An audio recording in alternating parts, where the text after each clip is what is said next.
So I'll call this meeting to order. And we do have some other people on board also. Let me ask you this, Dave. Are there any citizens with business not scheduled on the agenda that wish to speak at this time? I've not been notified of any. With the one caveat I'll ask this, we had someone join us from a 936 number that ends in 2404. Could you let us know who you are? Hillary Dumas. Hi, Hillary, how are you? Good, how are you? Very good. Are you here for item 2 or for any of the other, or just I'm just here, just for Town Creek Crossing. Very good. Thank you, ma'am. Good, you're going to be up next, so that's good. We appreciate you. Okay, so there's nobody that's not scheduled that needs to speak at this time? No, sir. Okay, and as far as Mr. Kaiser, that he wishes to speak when we get to that item on the agenda, correct? That is correct. Okay. So first item on the agenda is consideration and possible action regarding regular meeting minutes of January 5th, 2021.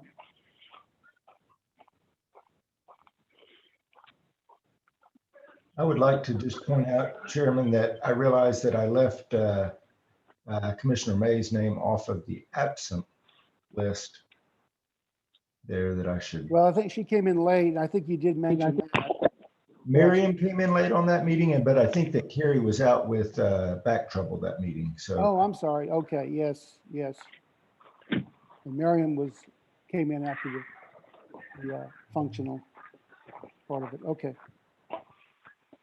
Well, I will move to approve those meeting minutes. I don't know if that's a small minor change that can be made, or how you want to address that. But I mean, I read through them and everything looked good to me. And can we get a second on that? I'll second it. That's unanimous. Well, I'm sorry. All those in favor say aye. Aye. Aye. Aye. Aye. It's unanimous. The minutes pass as read with that one stipulation. Thank you. Okay, item number 2, consideration and possible action regarding approval of construction plans for Town Creek Crossing, Section 1. Commissioners, I'm going to let Chris go ahead and just kind of give his intro and overview to this, since he knows the plans much better than I. Sure thing. Good evening, everyone. So on your packet, you have a memo from us, as well as there might have been the construction plans that went out separately. I'm not sure. It was a very large file. But what this is this is the first phase, or first section of development for Town Creek Crossing, which is over there at Buffalo Springs and Lone Star Parkway.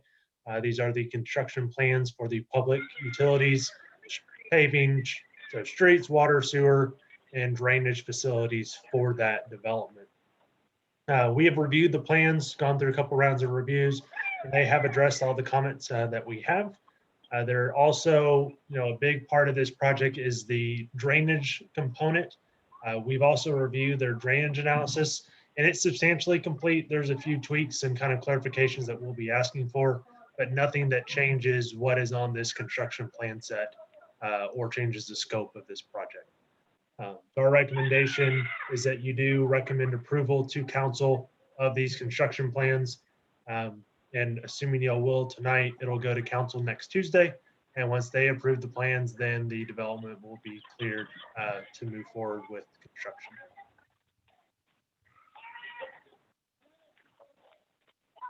Thank you, Chris. And let me just ask you, Chris, and also this is to Levi Love as we go through this, if there's any questions. As you all know, this goes back, it's been a year and a half, couple years now, and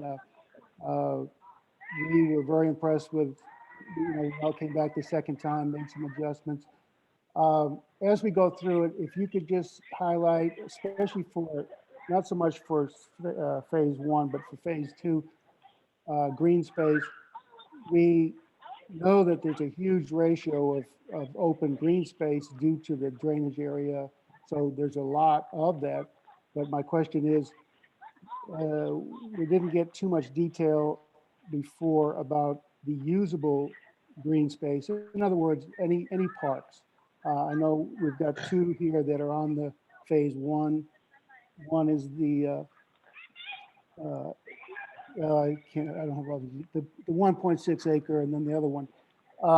But it would be helpful just as we go through it, just want to kind of get a more detail on what's going to happen with actual usable green space, which I guess we would refer to as a park.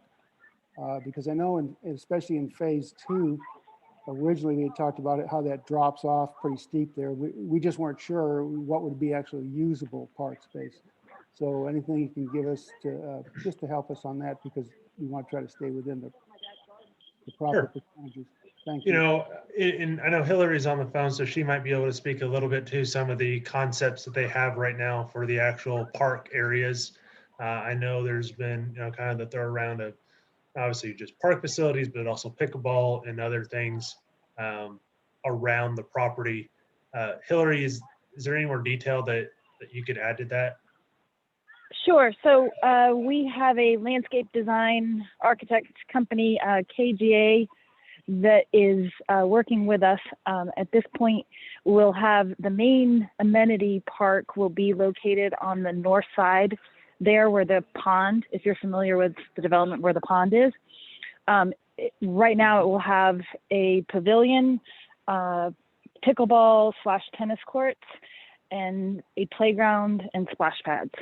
And so that's all part of phase one at this point. Obviously, it's also part, you know, it's a phase two, but we plan on doing the amenities for phase one. So those will all start construction kind of April, May timeframe, so that they're substantially complete, or at least in progress as our builders are starting construction. Additionally, there are a couple of other green spaces that we've identified as park areas, and once we finish construction or we get a little bit further along with final grading, it's likely that one will probably be a dog park. The other will be kind of just a green space park at the end of a cul-de-sac. We will, whether we do it as part of phase one or it's in between phase one and two, we'll have walking trails and kind of pathways that connect obviously residential areas, but also allow the residents of Town Creek Crossing to access the city and kind of through Lake Creek Village and up through Memory Park and downtown area and that kind of thing. So connectivity and kind of mobility between the development and the city is important to us. I have a quick question. Because we do have the city engineer that had reviewed the drainage analysis for the Town Creek Crossing, I guess subdivision type style.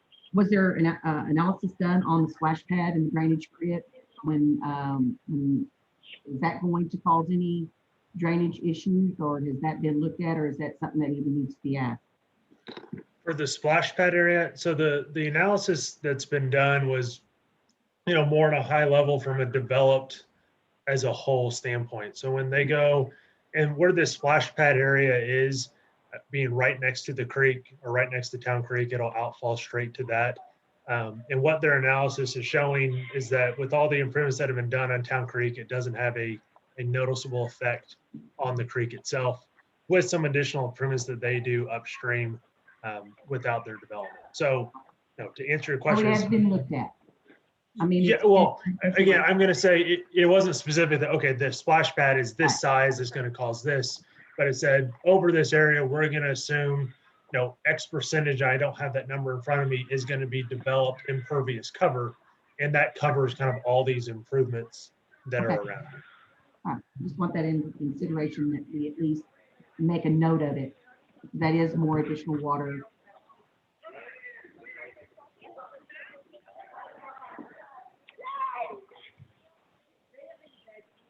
And Well, I'll just ask one more thing here, and thank you, Hillary. It sounds like you've come a long way since the conceptual stage on this, on the green space.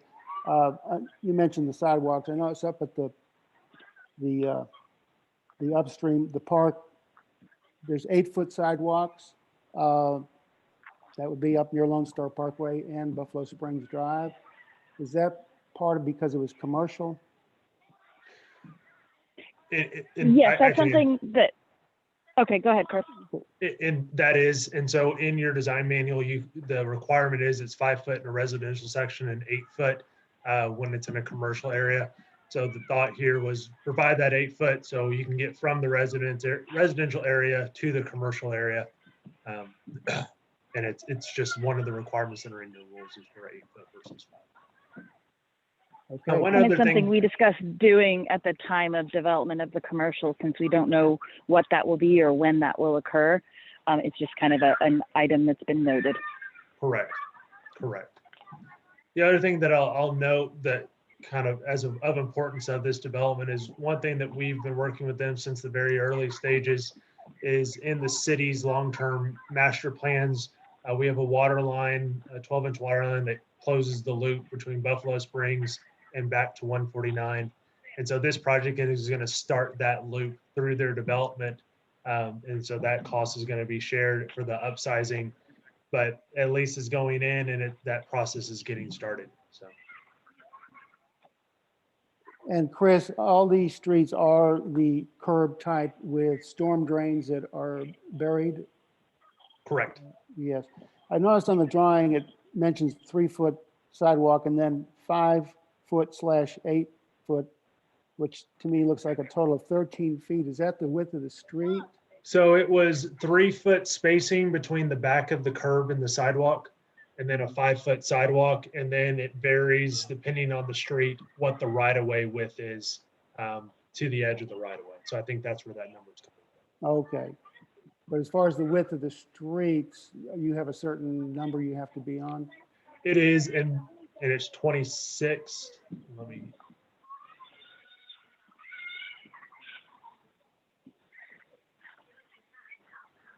They meet the city's minimum standard, and right now I'm blanking on if it's 24 or 26. We had a conversation about both numbers. So.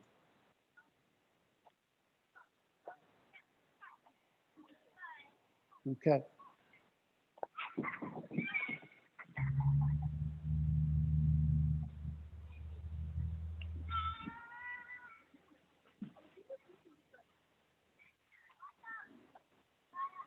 Anyone have anything else for Chris? Or for 26 feet. Thank you.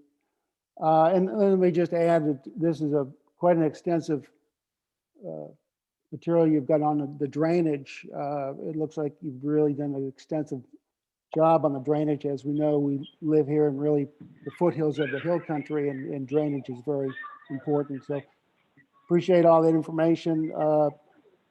You've even got it all the way down to the traffic control during construction with the flaggers, and it looks like a lot of detail that we didn't see before. So that's looks to be well done on the drainage. But let me ask you this. So everything, just so we know, everything is done with underground storm sewer, but there will be open swales throughout certain parts of the neighborhood in open areas? So there's on a couple of streets, there's backlot swales that those are they're gonna be in reserves that would be the property of the HOA and or MUD to be able to maintain and take care of those swales. The rest of it, so all the street is curb and gutter. There is an extreme event flow path. And so all of it, there's a flow path for if everything becomes overwhelmed, that it runs overland across the street through an open space reserve and then into the pond and onto Town Creek. And so that's all been accounted for in the design. Exactly. And as far as the pond goes, just out of interest, y'all, are you able to use just the native clay to retain that water, or do you have to add a clay base? So this pond was the existing pond that's been out there. I don't believe they, other than reshaping the pond, they did any type of improvements to it. And again, the pond is not serving as a detention pond. The water is flowing through it, but it's not there to detain the water necessarily, just based on the drainage study and the creek and the evaluation that was done. Okay, got you. It does look like it's holding water. It does hold water, and it would be a wet bottom pond as an amenity. But again, the purpose is not a quote unquote true detention pond. Yeah. It'll serve partly that function, but that is not its sole purpose. Okay, thank you. And again, quite an extensive drainage study, so we appreciate that.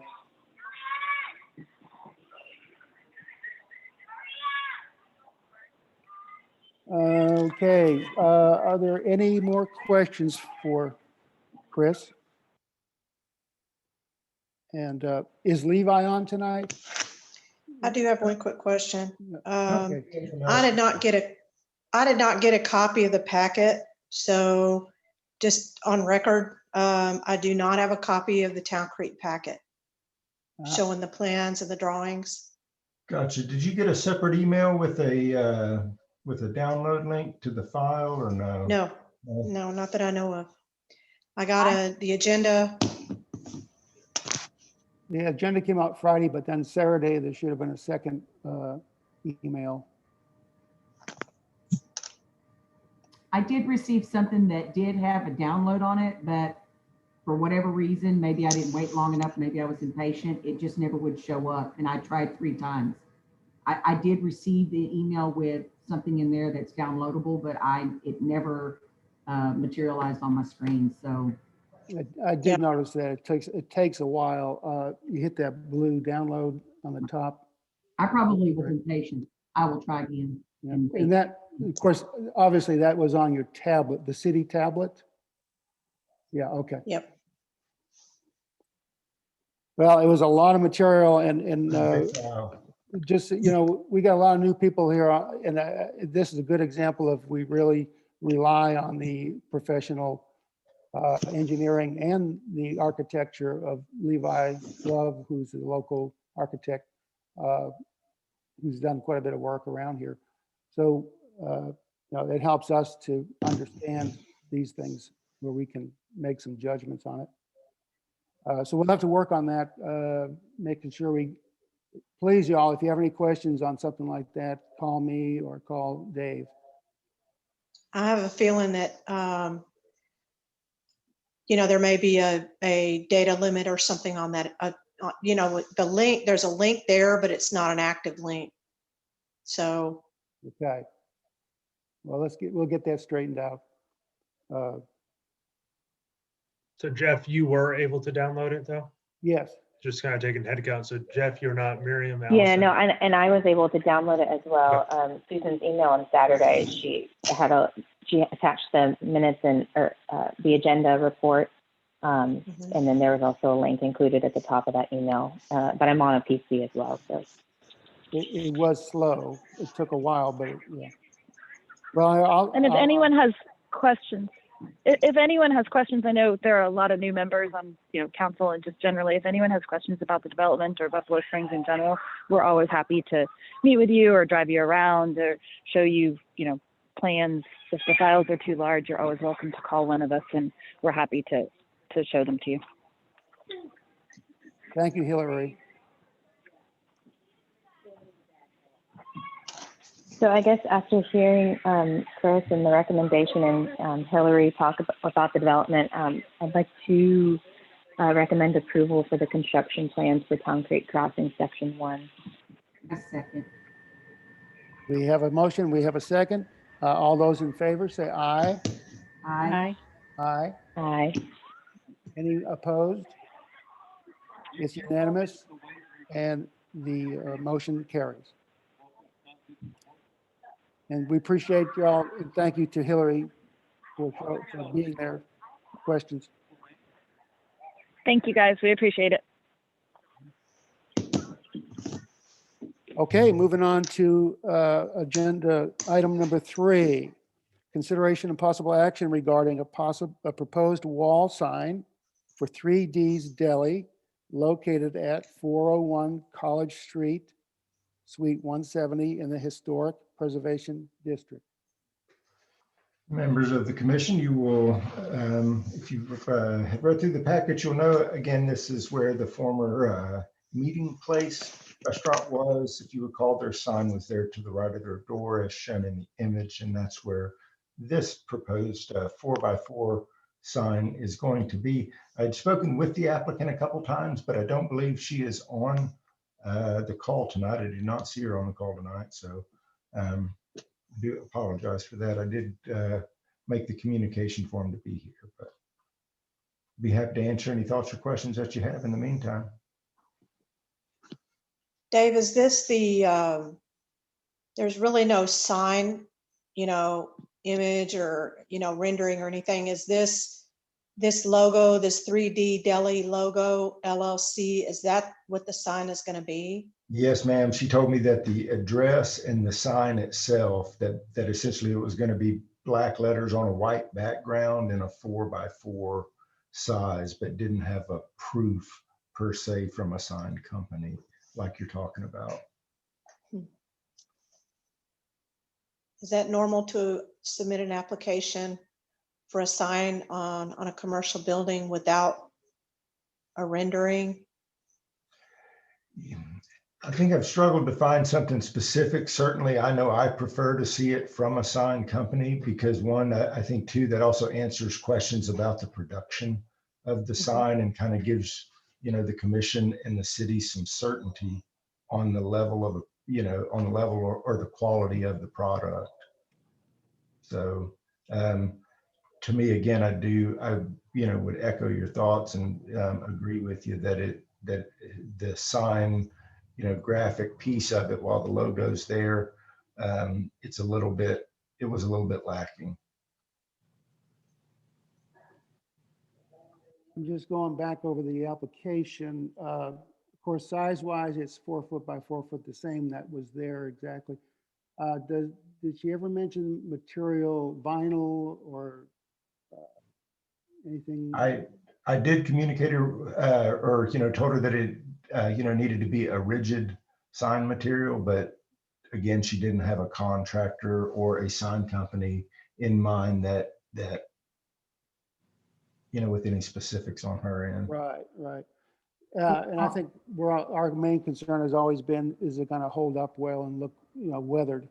And I think, a lot of the sign companies have gone to either vinyl or paint, but just like linoleum and nylon, vinyl is one of the most durable products. But we don't have a way to know exactly, we have to assume if it's a sign company, it's good quality. We could make a motion, in contingent on the material, the specific material of the sign.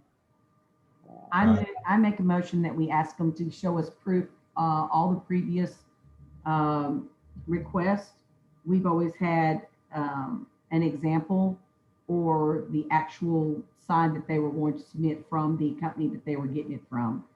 Also on the application, it's not checked off if it's illuminated or not, which we're assuming, and we're making a lot of assumptions with this application. It's not checked off yes or no, and it's not checked off if it's going to be in the Historic Preservation District. I'm just looking at the app myself.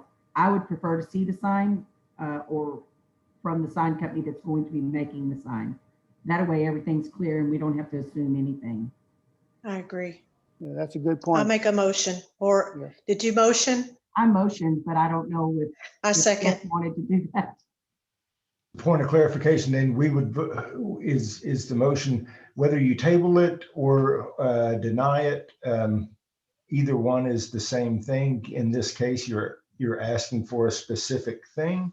So if, to me, tabling is a good, use of the action in this case, because you fully expect it to be brought back with that additional information.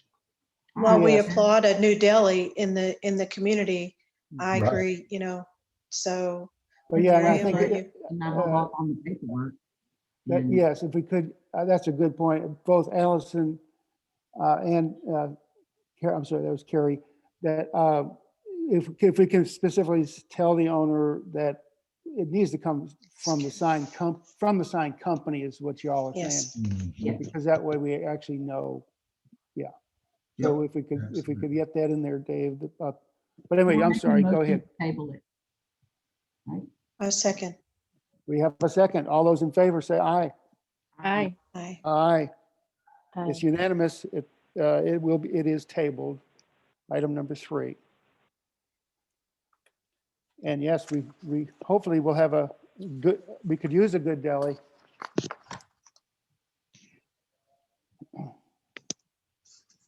Is there a Okay. time frame when they're supposed to open up? Do we know? I do not have any knowledge of I know they've been through they installed a vent hood, I think, in there. So they're, doing a little bit of remodel work that I think is at the tail end of wrapping up, but I don't know that they have any definite plans. I think there's a lot of water between here and there, based on my conversations with them. Do you know if they've ever done one of these anywhere before?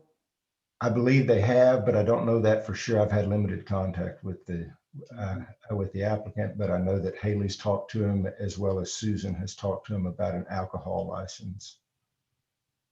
I'll just mention that, yeah, I'm sure you all know that Tony's Deli across from April Sound has become very popular, and they really do a high quality there.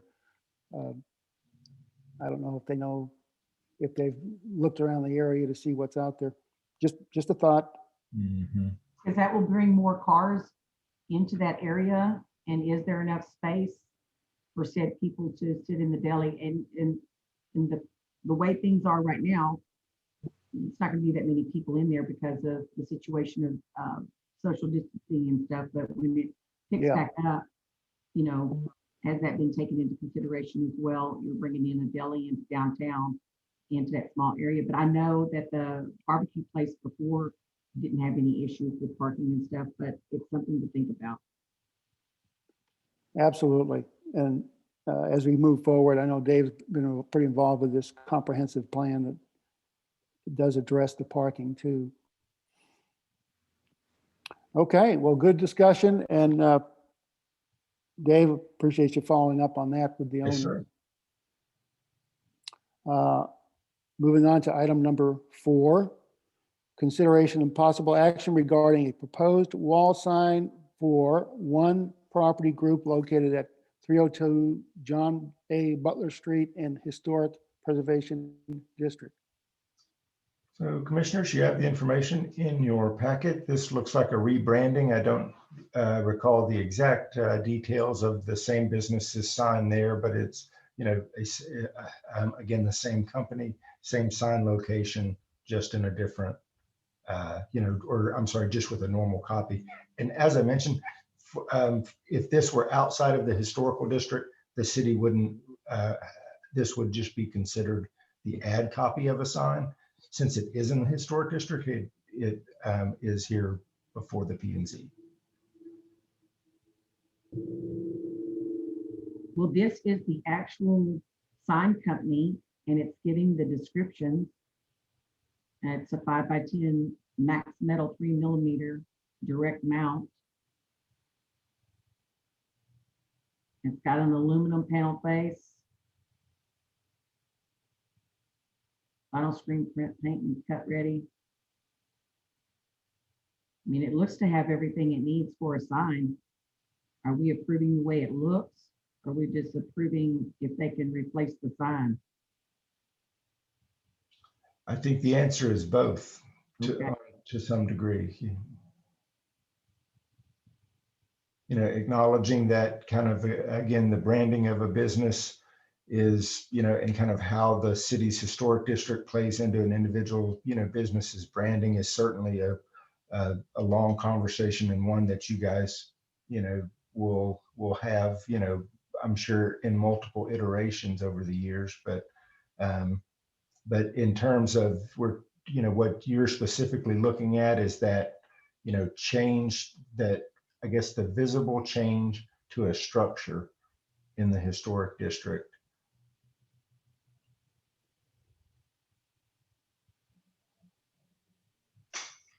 I will say it does appear to be the same size as what was there. And as Carrie mentioned, the materials are very detailed, look like to be high quality. And it's not, I don't believe it's a lit sign. No, Mm-mm. So I think the lighter color is okay in my mind. It may look like it pops a little bit there with the bright, light color, but it's readable and it's kind of and the they idea. did say color specification to be determined. So it looks like their property card is, if you were going to visit them and ask them to find a piece of property for you, that would be their business card. I guess their brand, like David was saying. But it does say color specification to be determined. I see that now. Yes, thank you. So, Yes. I mean,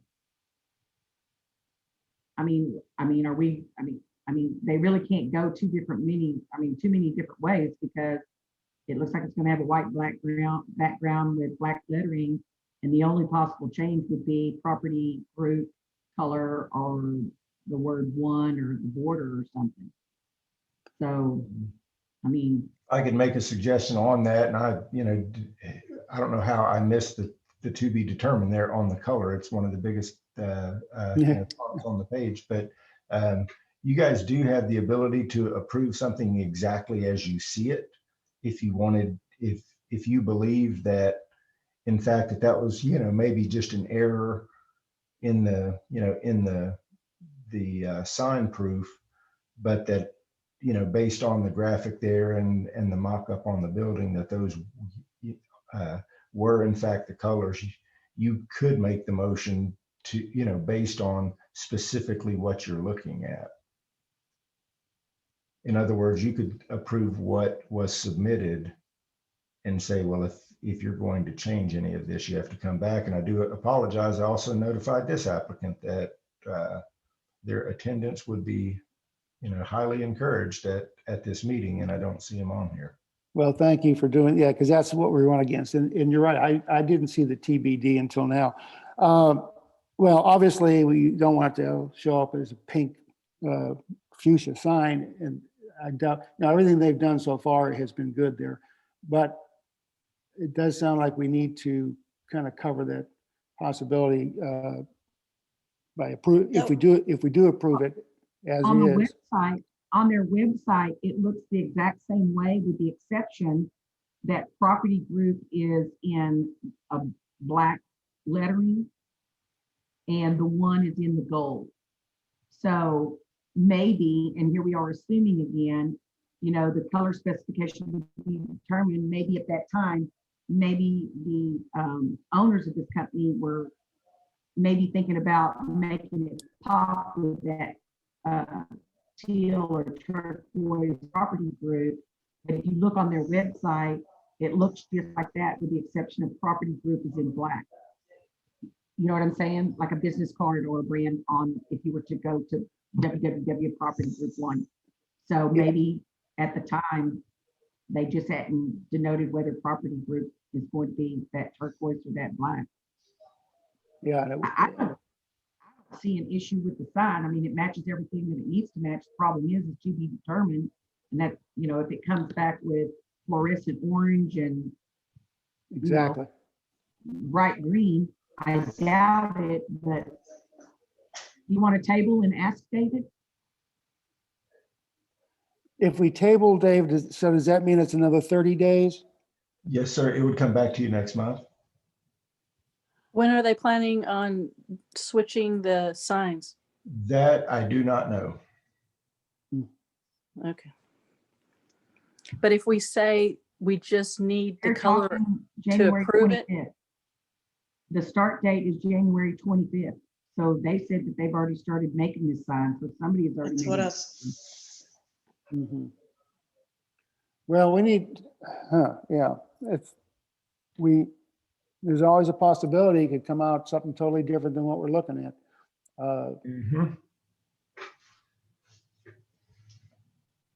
We maybe like you said earlier, you all, that, if you could approve it for what it looks like right now, but if it's a different color, they have to get it approved. That's only a suggestion. I'm certainly not advocating, I'm not advocating that position, only just Yeah. trying to tell you options. Well, and I will mention, as you all probably have noticed, that it was black before, and I think it looked really good because this pops a little bit. So maybe they're trying to decide how to tone it down.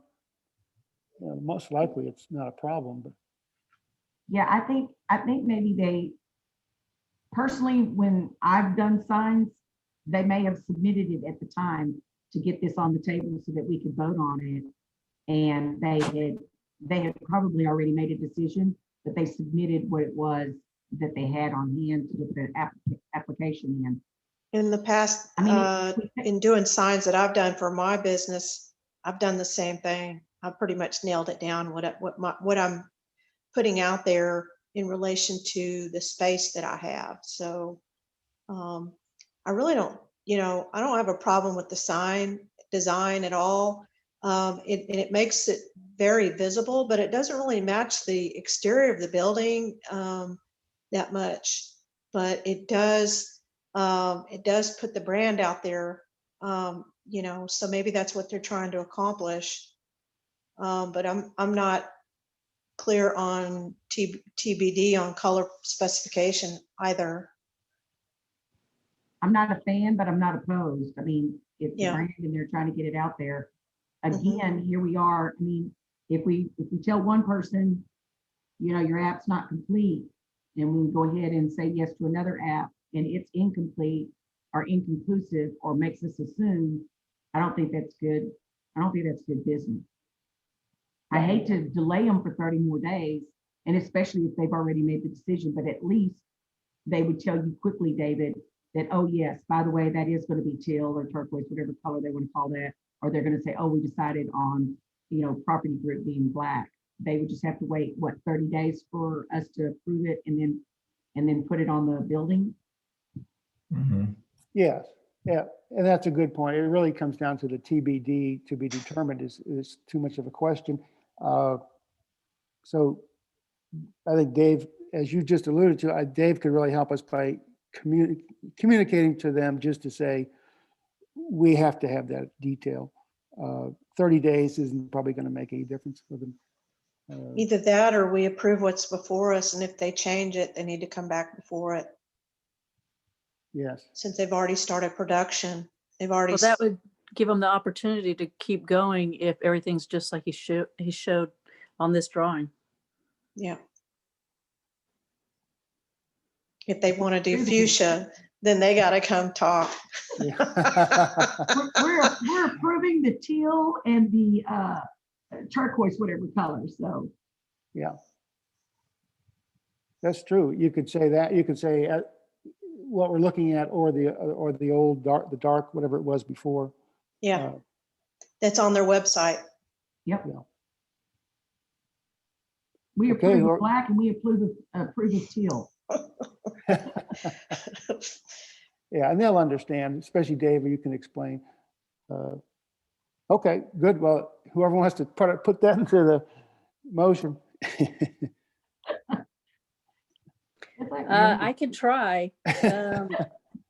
I'll make a motion to approve the wall sign for one property group located at 302 John A. Butler Street in the Historic Preservation District with the same colors that are proposed on the drawing.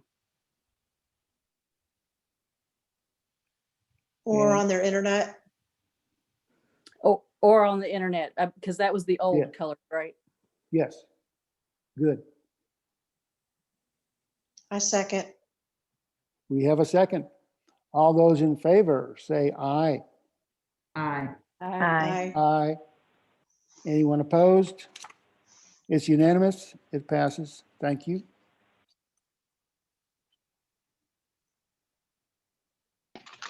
Okay, now moving on to item number 5 on the agenda, consideration and possible action regarding a recommendation to City Council for a special use permit application by Cornerstone Community Church to locate a church in B commercial zoning district at 2821 Eva Street, Suites K and L at Montgomery Trace Shopping Center.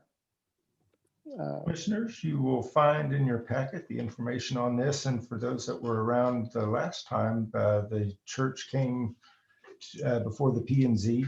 They were looking at a space in downtown, and I believe have been talking with now the property manager for the Montgomery Trace Center. Gerald Coleman, who's one of the elders of the church, is on the line tonight. And Gerald, rather than me kind of explain in a way that I can't, that I may, miss something, why don't you just kind of introduce, we've got some new P&Z members since the last time you were here. So if you'll just kind of tell them what you're looking to do. Yes, sir. Can you hear me? Yes, sir. Oh, hello, everyone. Hello, sir. Congratulations on some of y'all's new roles. Hi, Gerald. Hello. So we're currently meeting in the Montgomery High School and have been for about 1.5 years.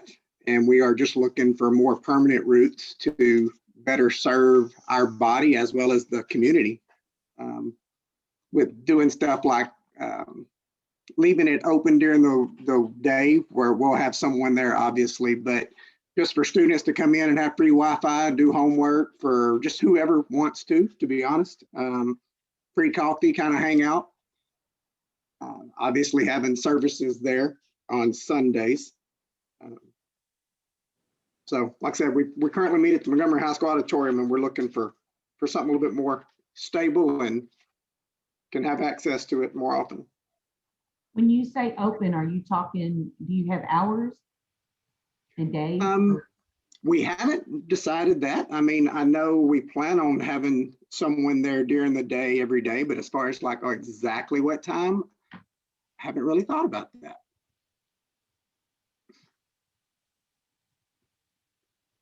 I would hope we get to the point where we actually have a church secretary and, someone there all the time, and not just a volunteer rotation of someone that's responsible being there during the day. I get to work out of my house a lot, and I'm sure the fiber optic Wi-Fi will be a whole lot better there than where I'm out on 1097 West. So I will be working out of there most of the time myself, just so somebody responsible can be there if students are there, or like I said, business people or anybody else wants some free Wi-Fi and coffee. Dave, if the property is zoned for commercial and they're proposing institutional, what is the difference that is so apparent that it has to go before city council? Is it something that in long term will make it where we have to make these special conditions for more different types of things that want to move into an area? Or is this just something that we have in our approval in where we plan and zone things inside of our city? Gotcha. I understand commercial and I understand institutional, but what's the big deal? Why are you looking at it? Why is council looking at it? Absolutely. Special use permits are kind of a weird animal in general. And the reason that essentially the way that our zoning code or our zoning districts in a city, and all cities with zoning have this, is they have a table of uses that says this is what you can do in a commercial zone, this is what you can do in a single family zone, and on down the list. So when you have the way that most cities are set up with institutional, like a school or a church, by default, the only land that you have zoned institutional are where you had existing churches, where you created that, that district around the church. And kind of what I mean by that is, you wouldn't zone a vacant lot out in Buffalo Springs as a future church without a church who is ready to show up there, right? And so the way that our zoning code is, kind of what that means is anytime you have a new church, whether they're looking to buy, now if they're looking to buy land and build a church, we would probably want to look at a rezoning process. If you're looking at a church who wants to lease a space, that's where you're able to say, well, we really don't want to rezone those two spaces. We couldn't because they're all part of, one large property. But if they're leasing a space, we say, well, it doesn't really make sense to rezone the underlying land, but we do want to consider a way that would allow this specific or special circumstance to have a framework in how it operates. And that's where the special use permit comes into play. And how long is this special use permit good for? You can put any time frame you want. Generally, in a case like this, there would be no time frame on it. It would not be transferable to another organization, but it would be essentially as good as long as whatever conditions in the special use permit are met. With a church, you're probably not going to have a lot of conditions that you're going to put on it.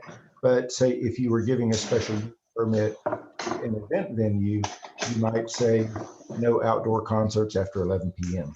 or something like that. But again, special use permits are very broad and can be used for a number of things. But here what we're doing is, again, any new church in the city would have to go through some type of approval process because of the way that the existing land is zoned. And again, I say that the one exclusion I could think is if an existing church were to vacate their building, another church, buys the property from them and moves in there, then that's, church to church use. But anywhere you pick a new location, you got to do something. So, Mr. Coleman, how long have y'all been in the Montgomery High School cafeteria? We're in the auditorium, and we started there September the 6th, a year and a half ago. So you're just outgrowing your space and you're looking for something more permanent, something easier? No, we're not outgrowing it. That thing seats like 900 people. Well, I was kind of hoping, but you need something that would be awesome, but no, just because we only get it for the 2 or 3 hours or so on Sunday mornings. So that leaves us having to rent another facility on Wednesday night for our students. And then just Bible studies and different things. So that's why. And you're okay with the parking situation and traveling to and from with small children and from that busy parking spot from the restaurant, the workout gym, and the post office during the day and stuff, and traveling once you park your car, moving groups of people to and from that area where you're proposing to set up the church? Yes, ma'am. That too? Yes, ma'am. Okay. I don't see it being a whole lot different than parking and going into the restaurant or the post office or anything else with my family or kids. Okay. One thing I would like to make note, because you said parking, it brought up some of the concerns 3 or 4 months ago when we were looking at something in the historic district, was parking and the alcohol license. Yes. And after that last meeting, I talked to TABC and I confirmed with them that as long as we relinquish our rights and waive our rights to having that 300-foot restriction, then the landlord or you guys still have the ability to approve or deny however you want to, but we're not going to hold anything up. And I definitely want that part of the, noted in the permit if you guys grant it, so the landlord can feel warm and fuzzy as well, that if he gets another restaurant coming in or something else, they won't have any issues except with you guys, as long as you approve it, of obtaining a new permit. I have a couple of questions, Mr. Coleman. You said Yes, that the place where you're having your service now in the auditorium is a 900-person capacity.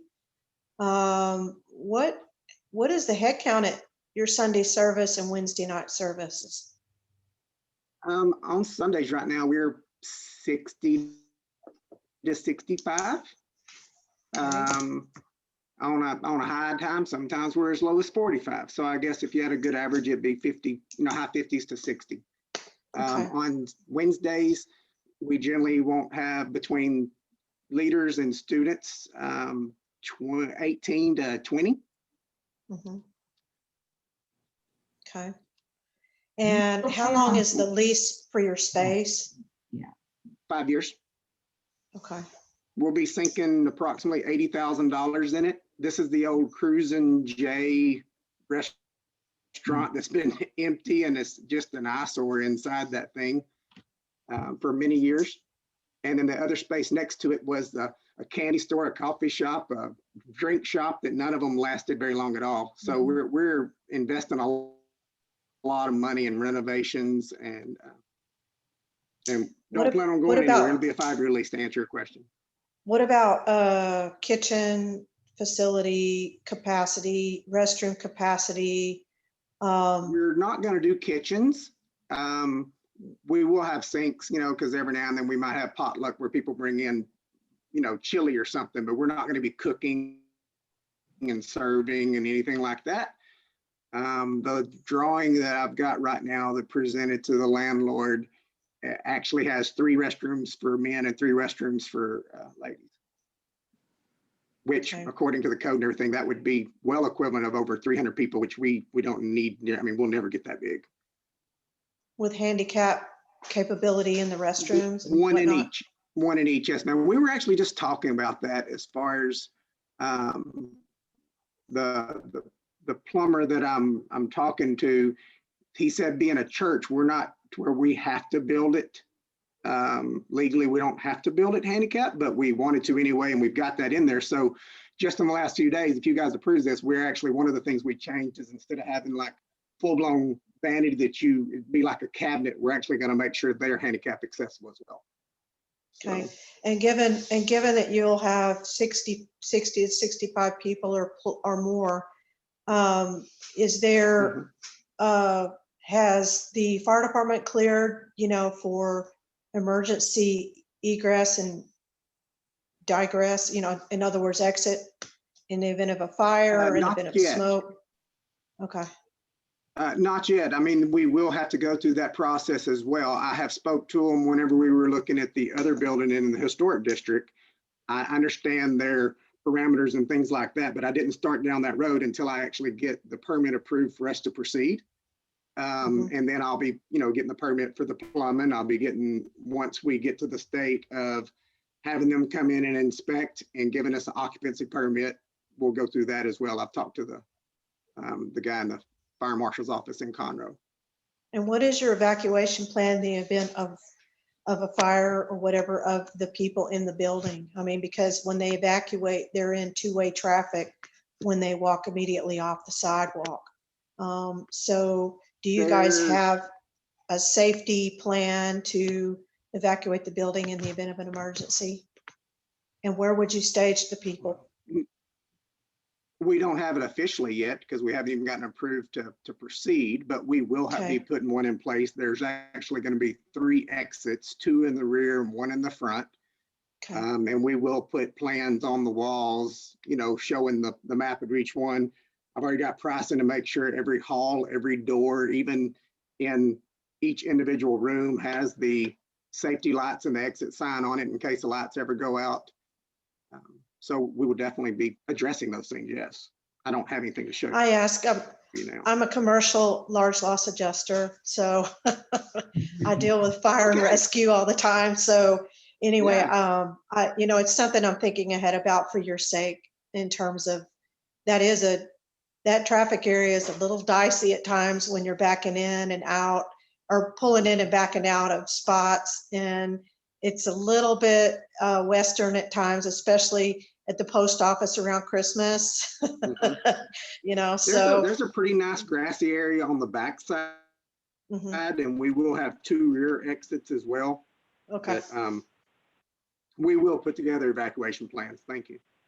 Yes, sir. One more thing in terms of the facility that you've chosen. Do churches incur costs for fire and police I'm assuming there may be, potential funerals and whatnot there, memorial services and whatnot. Dave, do churches incur costs for police and fire services in the community? That's a question I should follow up with. I don't know the answer to that, but I can sure get with the chief because I know that the PD side will know for sure, but I'll follow up with you to answer Yeah, that. because, like I said, there is the funeral home directly across the highway from there. And, there's potential traffic and whatnot. I was just curious. Mhm. If I could speak into that, I can tell you what Lone Star Cowboy Church does. Ms. Weaver, yes, please. We incur the cost of the police officers, and we do have a number of firemen on our payroll as well. We use them for Sunday services for safety, and whenever we have larger funerals, then we do ask them to come. It is a paid position with our church. I believe it's just depends on the church, and if that church can get volunteers to come in and do it on a volunteer basis, then that would be awesome. We just prefer to pay them because it's a second job for them, and we want to be a blessing to them. Thank you, Mr. Darla. Yes, sir. I will say we do have a rotation of like the welcome team that is at the front door. We've got a parking lot team. Parking lot team's not very big right now. It's only one person per week because we normally don't have more than about 20 cars. But we do have someone that does stand at the curb and watch for people to either escort them in, or if it's raining, take out an umbrella to them. So I mean, I guess it's a volunteer thing. It's not any professionals. We do have a couple firemen in our congregation. We could probably absolutely put something better organized together than just a servants rotation. I'm excited that you guys are there. Man, I hope that you continue to be as successful. I love having new churches around. Thank you. We're rooting for your success. And we're trying to plan ahead a little bit for your success. So I really appreciate it. I do. So I am curious, since I'm sorry, I don't have the names. I wasn't watching my screen to see. But so after it's approved, if it's approved here, does it have to go to city council? I was reading that it does, but if it's not labeled correctly, maybe it doesn't. Yes, sir. Yes, sir. What they're doing here is they will make a recommendation ultimately to city council. City council has to, since this is a special use permit, falls under a zoning change, which also would require a public hearing. Okay, So thank you, before Dave. city council could rule on it, they'll have to schedule a public hearing. So depending on, either way, of what the commission here decides, it does move on to council. It's just, is it moving on with a recommendation for or against the special use permit? But it would ultimately would go to city council. They would call the public hearing at their meeting next week for the first week in March, because we have to have 15 days between when we publish the notice of the hearing and when we hold the hearing. The timing wouldn't allow us to do it at the last weekend, or I'm sorry, the last meeting in February. So ultimately, this will go to city council 2 times. It will go next week and then the first week in March. Okay, thank you. Yeah, I was looking at that, and if it did get approved, I was looking at the next one's only 14 days, so I thought that would be an issue. Gotcha. Yep. I have a couple more questions. Yes, ma'am. On timing.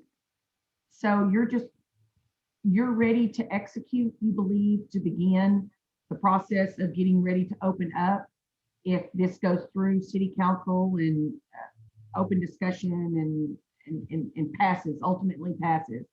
So you have a time frame set up with the church as to how you're moving forward once this goes through the P&Z and goes to city council. Yes, ma'am. Before learning a few of the things I just learned about how long it's going to take, we were hoping for a 2-month renovation and be in there by Easter, April 4th or so, whatever that is. That's probably going to be a month behind that with the process that before we finally get final approval to actually start grabbing permits and pulling the trigger. I mean, we've got floor plans. I've got signs already laid out and ready for sending in for approval. And we've got all the stuff already done, but we've not, we were looking at probably 60 days after approval. Okay. My other, I have 3 more questions.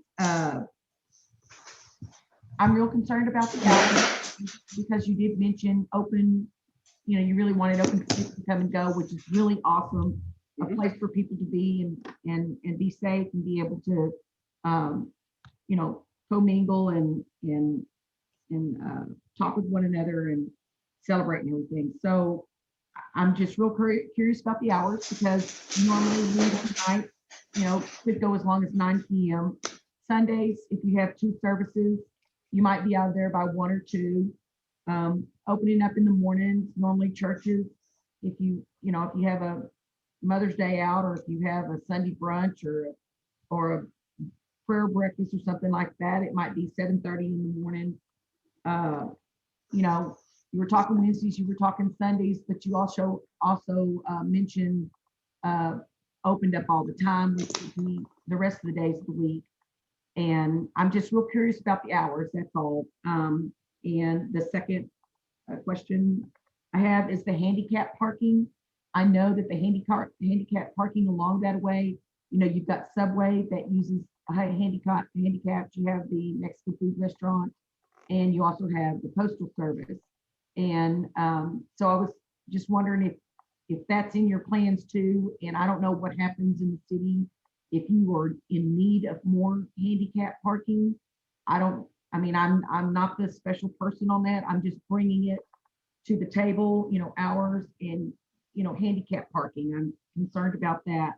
And earlier you had mentioned that you have some volunteers already at your previous location that assist with directing traffic, helping people in and out. So I'm going to assume that you have a task force that will be directing the traffic, because some people back out of the post office, and then they head out towards, Woodforest Bank.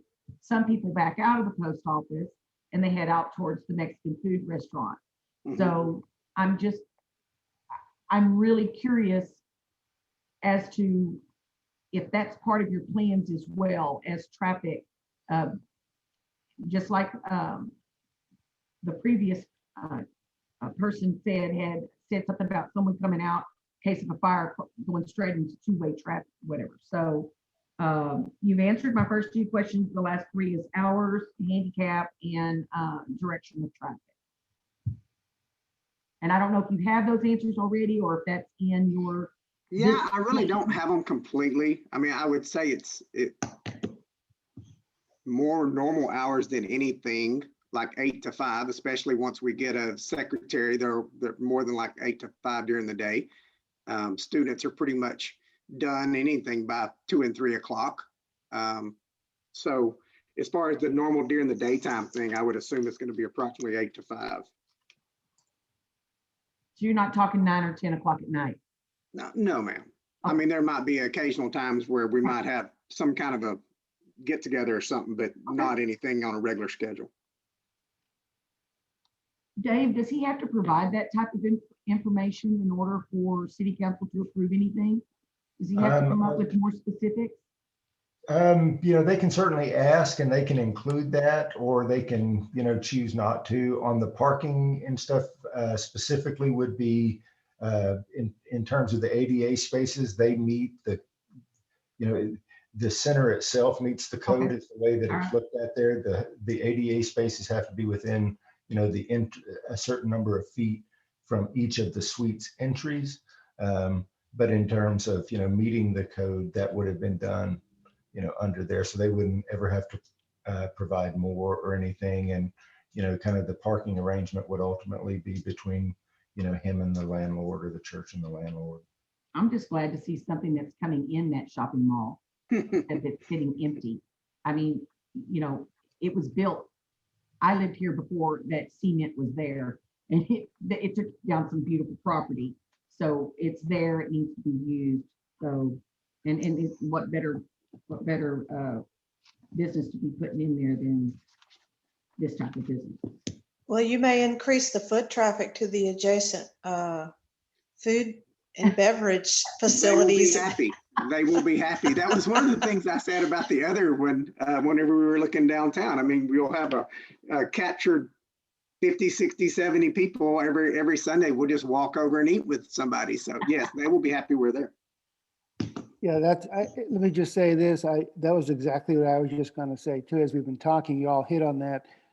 If upon approval of this recommendation to City Council, I think would be important to mention to City Council that this shopping mall, this area has been vacant for quite a while. There's a number of vacant areas. And so I think that's a big part of this. You know, if it was a different situation with a lot of retail and space was minimal, it would be a little different. But, and then the only other thing I would say is looking way down the road, 5, 10 years later, I mean, I'm not sure what happens, Dave, if it changes to the point where there's lots of retail there. I'm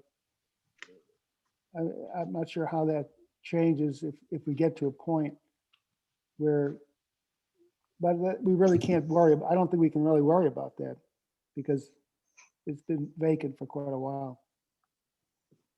Right. Certainly, once the special use permit was approved, it would be good as long as both parties wanted to, you know, were still around to be in it. So, Yeah, and to be honest, if the things got that popular, after 5 years, they would go up on us so much that we would probably just move out and build. That's true. I mean, that's kind of what dictates it, right? Supply and demand, and they raise the price on us because they can get somebody else in there, and then we would have to leave.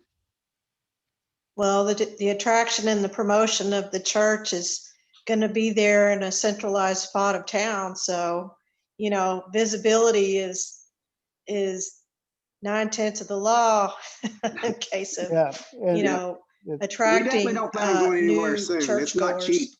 well, and that's a good point too. And Mr. Coleman, yeah, if you were still there 5 years from now and you'd be doing well, and you'd probably be ready to move for more space anyway.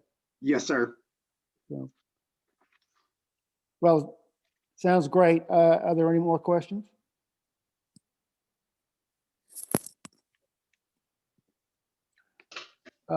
If we're ready to make a motion, it seems like we've covered it pretty well.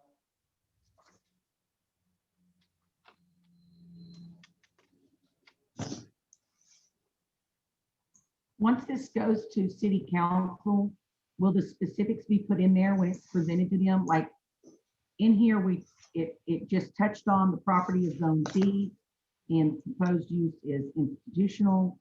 And, you know, we touched on a lot of things, you know, hours, you know, how they're going to get in and out, parking, you know, that we've touched on a lot of stuff. So if we make a recommendation to approve this application and it goes to city council, does city council ask for the more details, or will our conversation tonight be moved to city council and they will read over what we suggested or asked and then make their judgment call on it?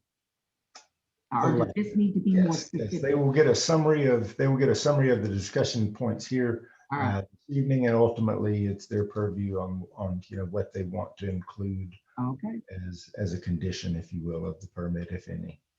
And I'm sorry, one more thing. I meant to include this as you're all talking, the concern about, you know, traffic and parking.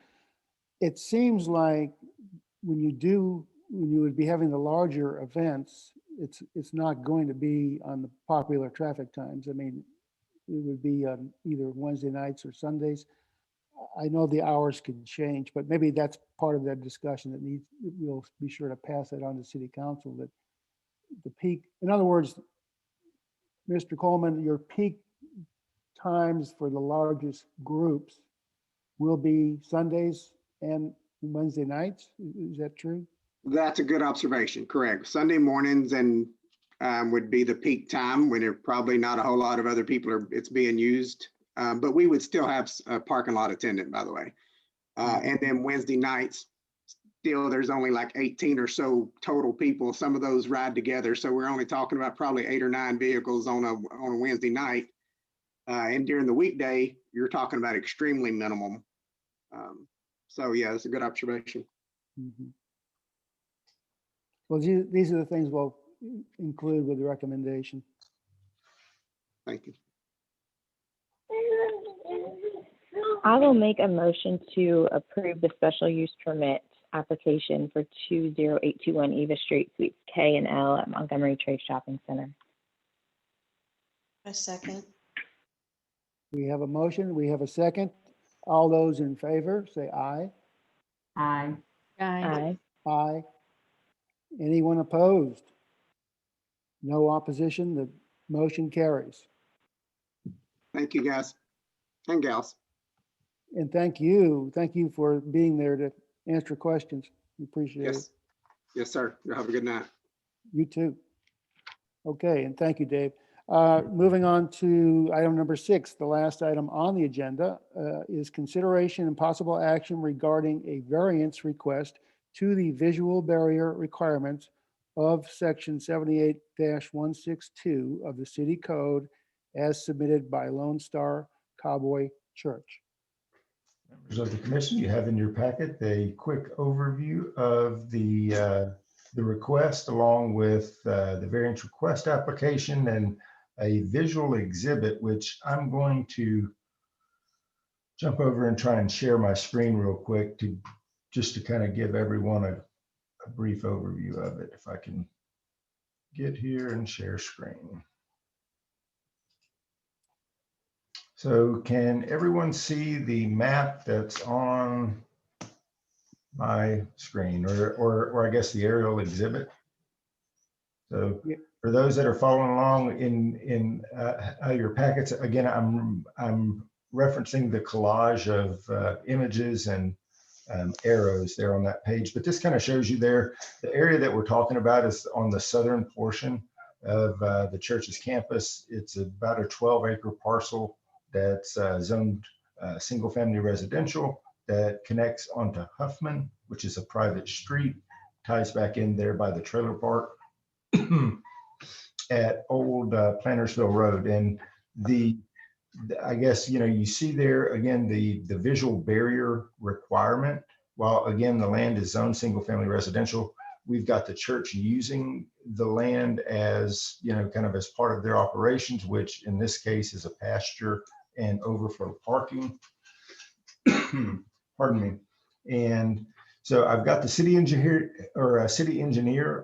here at the meeting tonight, again, to weigh in on this as well as the other item previously. But what we're looking at here, and before I turn it over to Chris, what I want to say is that, kind of what we're looking at is essentially and what they're asking to do is they want to build a fence along the property line, but in order to do that, they have to take down some of the vegetation. And so just on the back side of that is a private residence.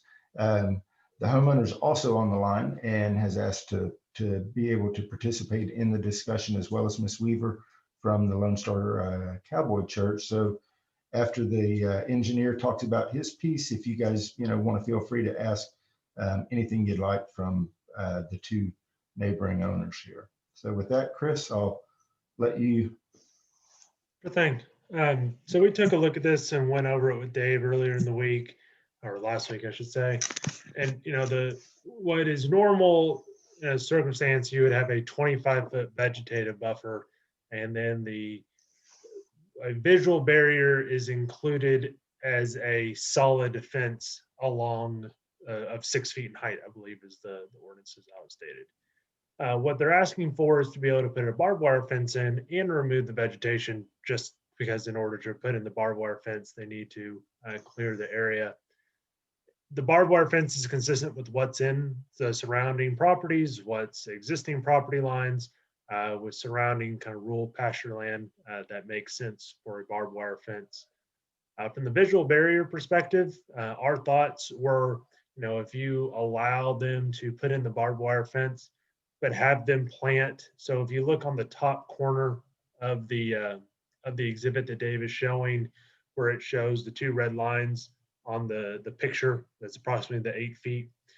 If you had them plant trees in front of or on the church's side of the red line, to provide that barrier, that screening from the residents to this parking lot, we feel that that would be appropriate in this case to, again, achieve the screening, yet have the same, functional fence type as they're wanting to put on this location.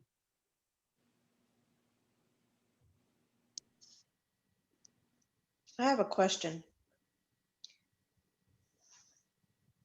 Yes, ma'am. I'm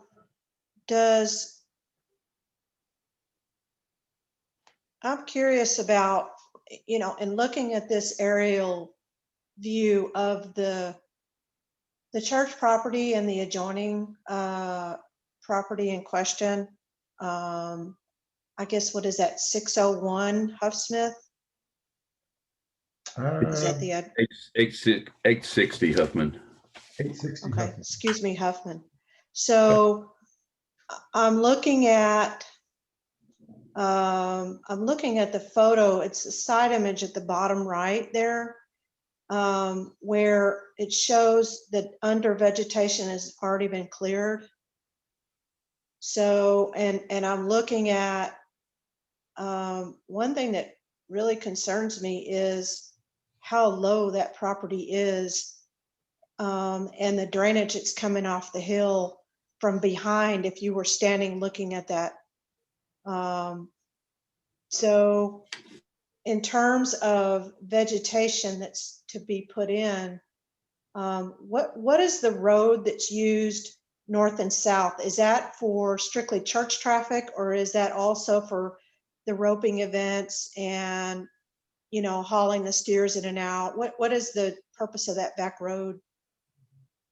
I'm going to ask Miss Darla Weaver, who's again one of the pastors out there at the Cowboy Church, to maybe jump in and help on that. Hi, Darla. Hi, good morning or evening. That rear exit is, I'm assuming that's the road that you were just talking about right there. Yes, that's right.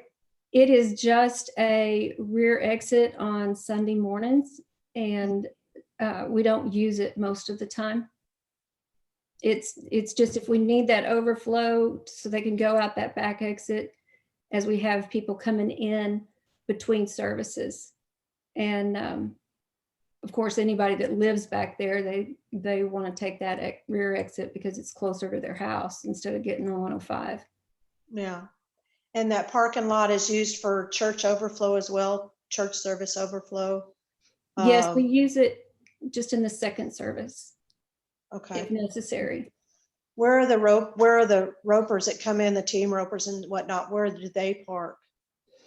They typically park at the front of the property, just on the east side of the arena at the front, and then they park in the parking lots, the concrete parking lots, and on the south side of the arena. And if we have to, we open up the pasture just west of that big concrete parking lot and let them park out there as well.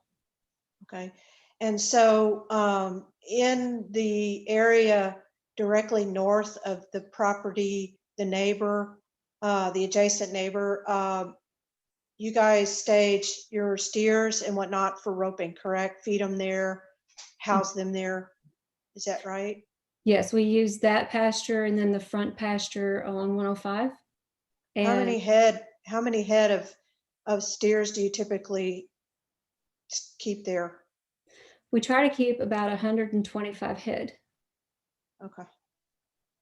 And where's the disposal of the waste? How is that taken care of?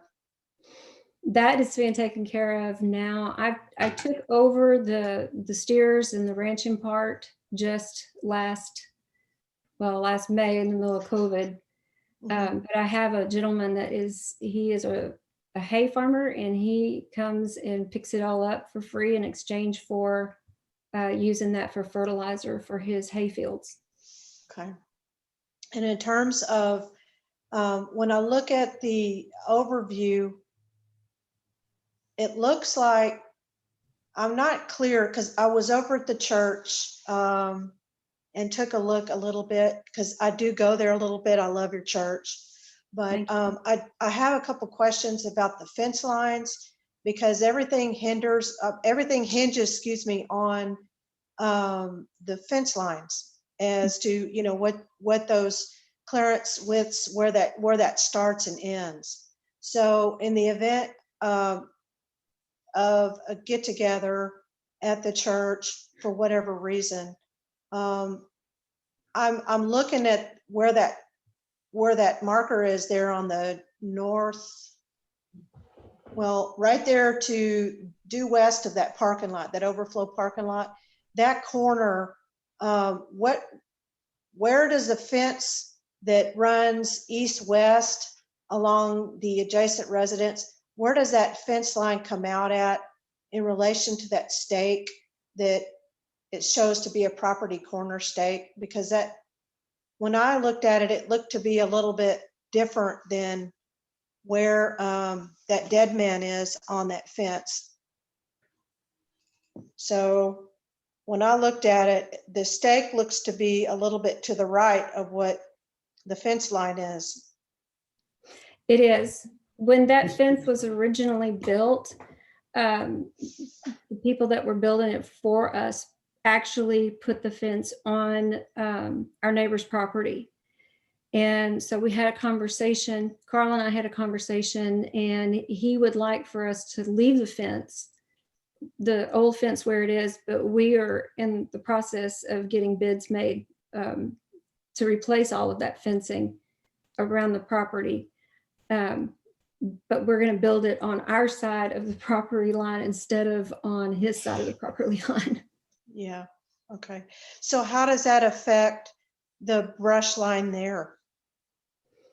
That property with the brush on it is actually Carl's property. Okay. Where you see the brush right now, that is on his property. Okay.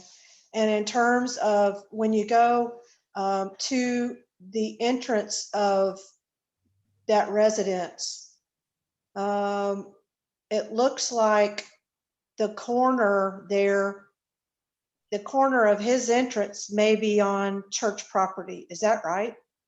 Yes, ma'am. I believe in a conversation with Carl, we've had a number of conversations last year before COVID hit. The property lines were not marked very well, and the previous owner apparently put that cattle guard on church property. And we put our fence, we rebuilt the fence back there in the back, intending to fence that off because we actually need that for cattle. We need to be able to give some relief to that front pasture. So we started building the fence back there and realized that there was a number of places where the fence line was not where it belonged. And we began to move the fence in the proper locations. After talking to Mr. Stowe and with Carl, we stopped on that one stretch. Okay, so you've cleared the underbrush already in that corner. And there's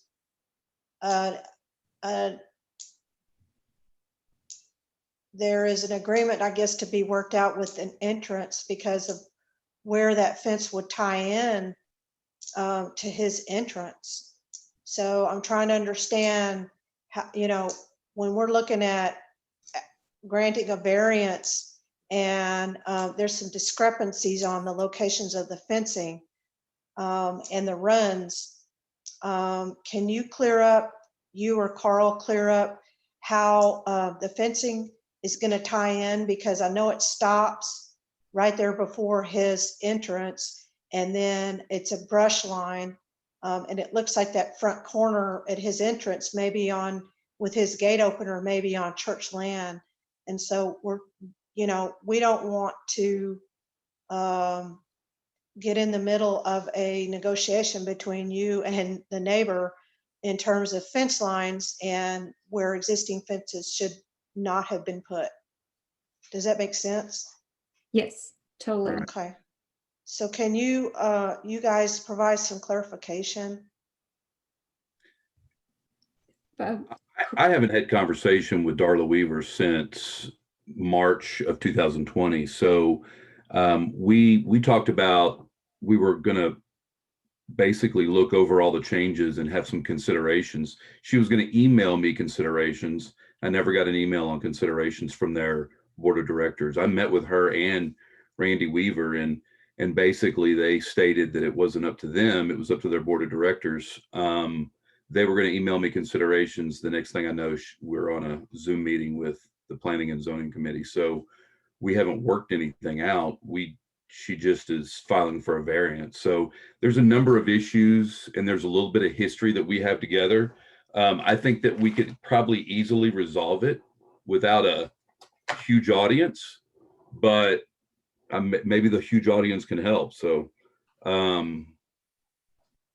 but one, to speak to the visual barrier that Chris spoke of, is what you can't see. If you can go back to that picture, because we'll talk about the picture that she provided, and it's the 360 feet of visual barrier that they want a variance on. Is that piece of land has been elevated.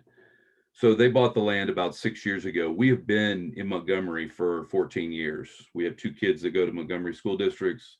So that fence on that fence line on the north side was installed about 10 years ago. We actually spoke to the maintenance director about this.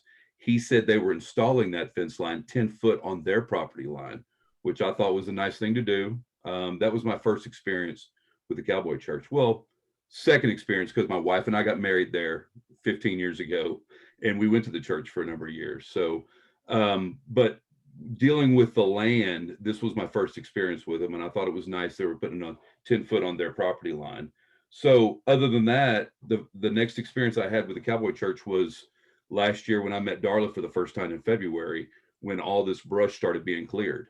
And this was after the fact. The trees were shaking and brush was coming down. We didn't have any notification. I went over there and asked who was in charge, and their new maintenance director basically stated Darla's the decision maker here. So she came out. I met her for the first time, and I thought that we could come to a compromise. She actually suggested at one time that I buy the little strip between the two, because it was mostly recreational anyway. Well, the next meeting was with Randy and her, and Randy shot that down right away. So anyway, we kind of went from there. But during this time, I kind of explored what city ordinances there were, and found out that there was a visual barrier that had to be erected between an industrial strip and a residential property. So got the city involved, and they had already cleared, before they stopped, they'd already cleared 300 feet of fence line on my southeast corner that exposed basically my barn and my entire property to their new 12 acres down here that you can see. And you can, in fact, you can see on that picture on the southeast, on the bottom right, that's my barn right there, the white building, which by far does not meet any city ordinance. So there is no visual barrier between our land and my land right now. But anyway, they erected a fence line on the southwest and southeast corner also. They didn't tie it into my fence line yet because we had some discrepancies, and I appreciate that.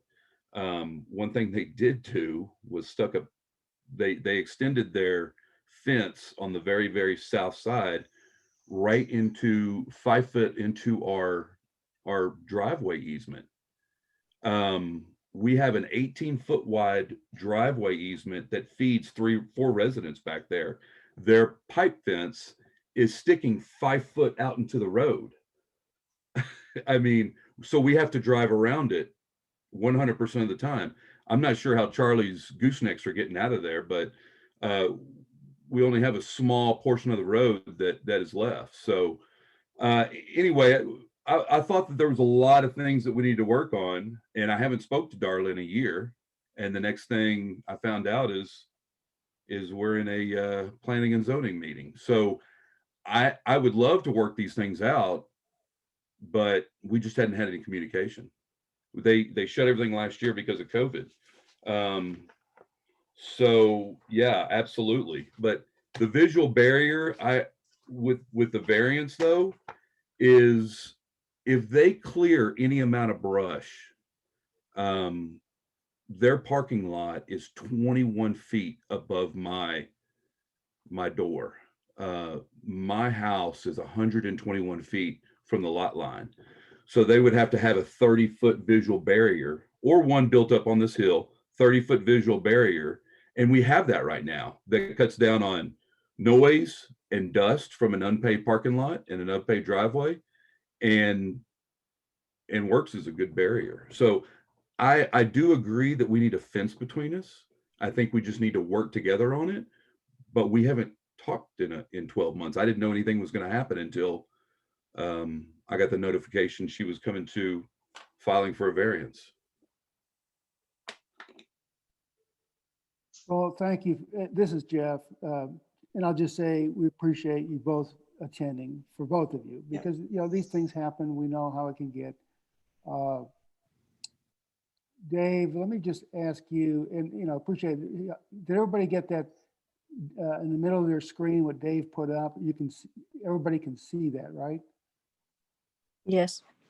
Okay. Yes. Because it has taken a little time to understand it. I went out there and looked at it myself. Dave, if you could just help us a little bit here with, if you could review with us, because we have new people also, but just for all of us, the part about in the institutional commercial type property, when it's located up against a residential property, could you just go back over that part about because in the past, we've always done in other parts of the city, a 25-foot green barrier, vegetative barrier or cushion, if you will. Right. And I'm going to bring up a map. I'm going to bring up the, and I've got to log in here. Of course, it would ask me to do this. And I'm trying to show you guys, but I was going to bring up the zoning map. You want me to share my screen real quick, Dave? I have it pulled up. Ah, yes, please.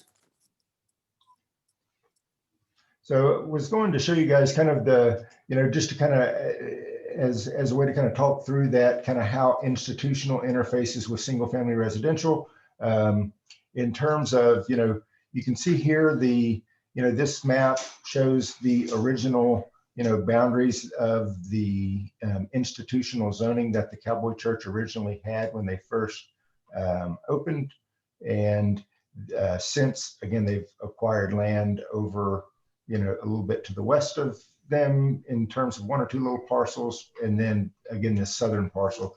So the southern parcel is that we're talking about here tonight is still zoned single family residential. A property, when, say, if a church buys a property, it doesn't automatically become then, you know, it does, the land use designation doesn't automatically change with it. Likewise, the uses or the acceptable uses, you know, shouldn't change with it. That said, when you have that use, that institutional use or property owned by, you know, a church or an institution, you know, it's still incumbent on them to provide the necessary, you know, to, or to follow the code, where the code says an institutional use must screen itself from a single family use. That's where you still, you know, come in and look at that. So typically, and one of the, or I say, you know, typically you're talking about a 200 by 200 foot lot inside a city block, and you're talking about screening AC units from the side of someone's house. Here we happen to be talking about, you know, hundreds of feet of fence and acres of property. and a church that operates, cattle pastures, which is perfectly normal in Texas, but the people who invented zoning didn't think much about churches and cows going together. So there are some unique circumstances here that we're, trying to, to bring together into one conversation for sure. Well, yes, thank you. It's helpful. And in my mind, as I'm looking at the map, it's over time, the Cowboy Church has grown, which is great. And now it's to the point where, for all intents and purposes, that one section, even though it's technically called residential, it's really with the parking lot now and various activities at different times and noise and lights and generators and all that goes on. That's really become, whether you want to call it institutional or commercial,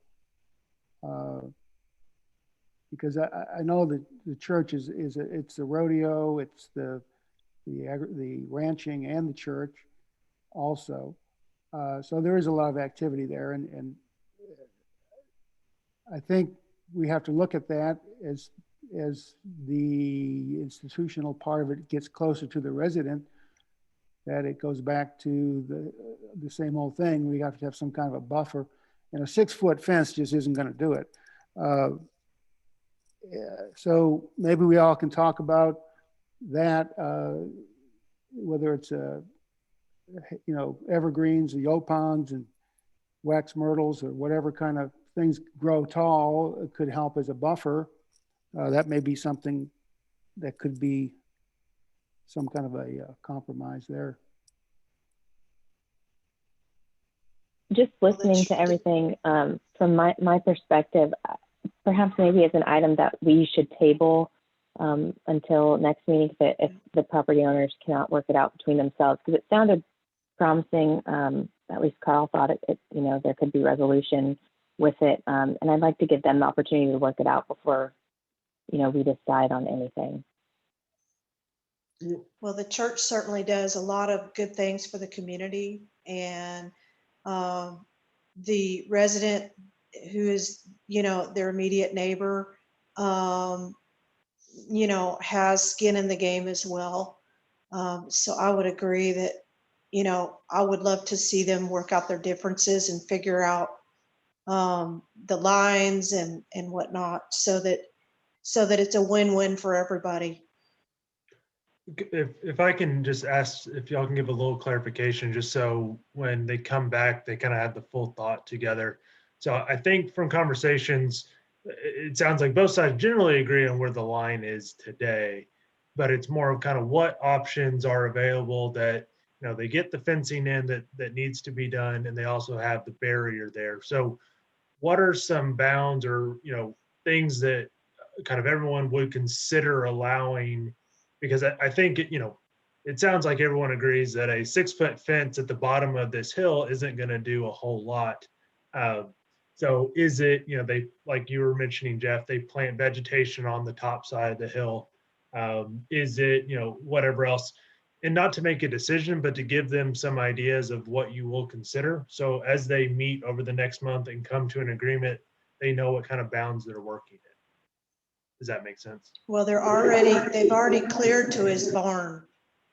So if they run that fence line from the northeast corner down to the neighbor's southeast corner, the entrance to their property is there, and they're tying into another fence that's got a gap in it. So they stand to take out more vegetation in doing the fence. I mean, because when you build a fence, you've got to clear enough to be able to get on each side to, dig posts, put concrete in, or whatever, however they choose to set their posts. So, and, they've got to clear over there on that corner, to tie in to head down the hill, down to the neighbor's entrance. So that's why I'm asking for clarification.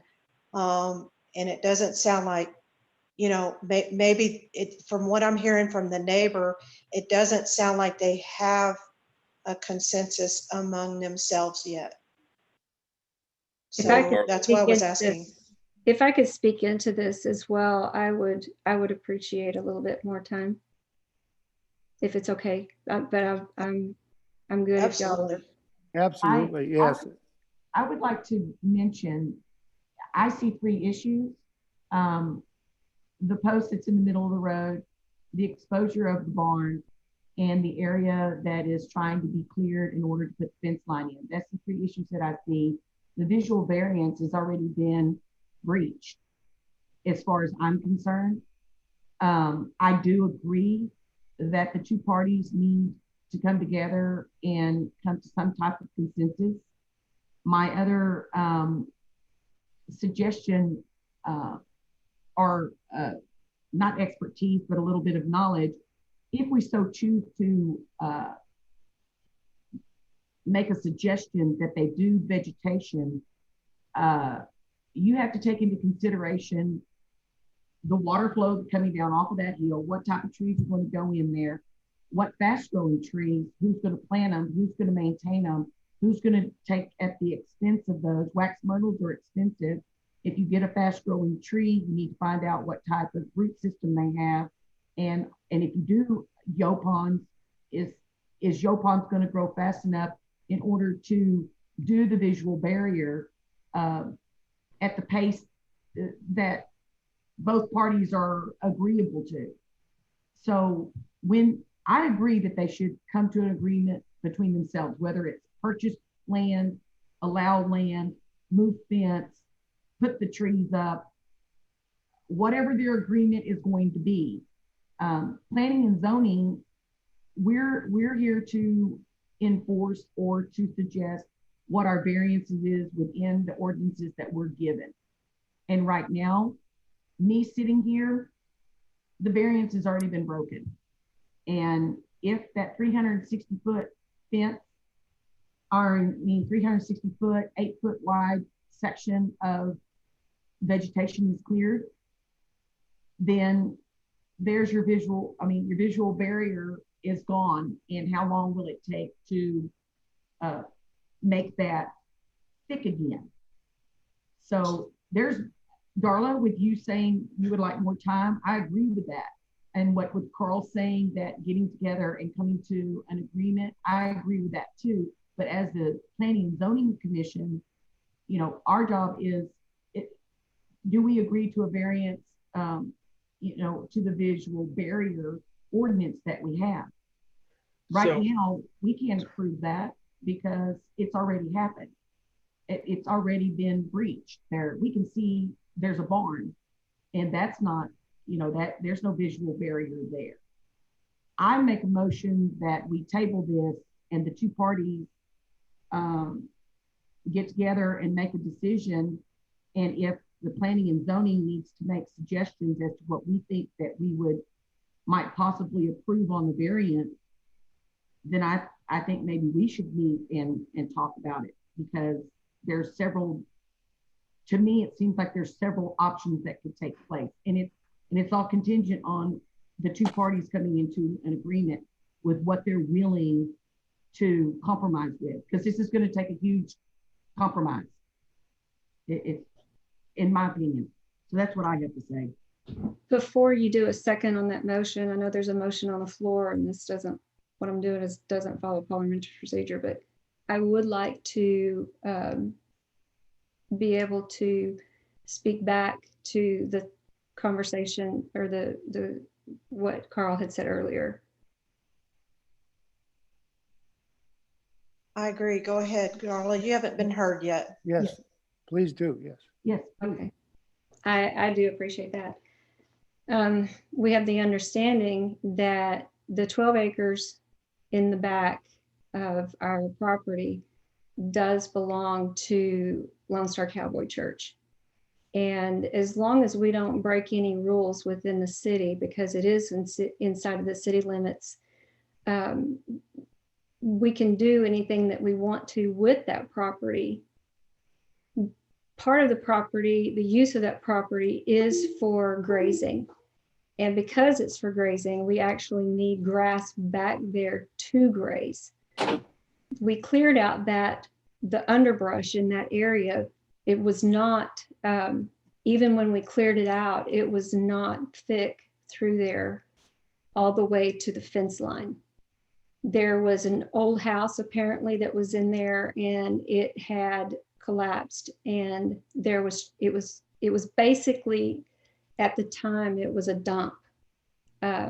People had dumped lawnmowers and boats and just junk and trash back there. So we asked our fence builder, since he had a traco, if he could go in there and he could pull that underbrush out, and we could begin to haul off the trash pile that was in that area between our parking lot and our neighbor's fence and the barn. We were unaware where the fence line was at that moment. So we were depending on the fence line that is currently there. There really wasn't a fence at his barn. We didn't go all the way to the barn. We didn't go all the way to the fence line and clearing that fence line. We stopped far enough back, but there wasn't any trees in that area or brush in that area to clear. And that's why you can see his barn. He had a tree that had fallen over and almost hit the barn. And he asked if we could clear that out. So we did. We had the traco, we picked up the dead tree, we put it over on our stack, which we cannot burn. We can't burn any of those stacks because they're too high, and the fire marshal already said there's no way I'm going to give you permission to burn those stacks. So we are following guidelines. We are asking questions.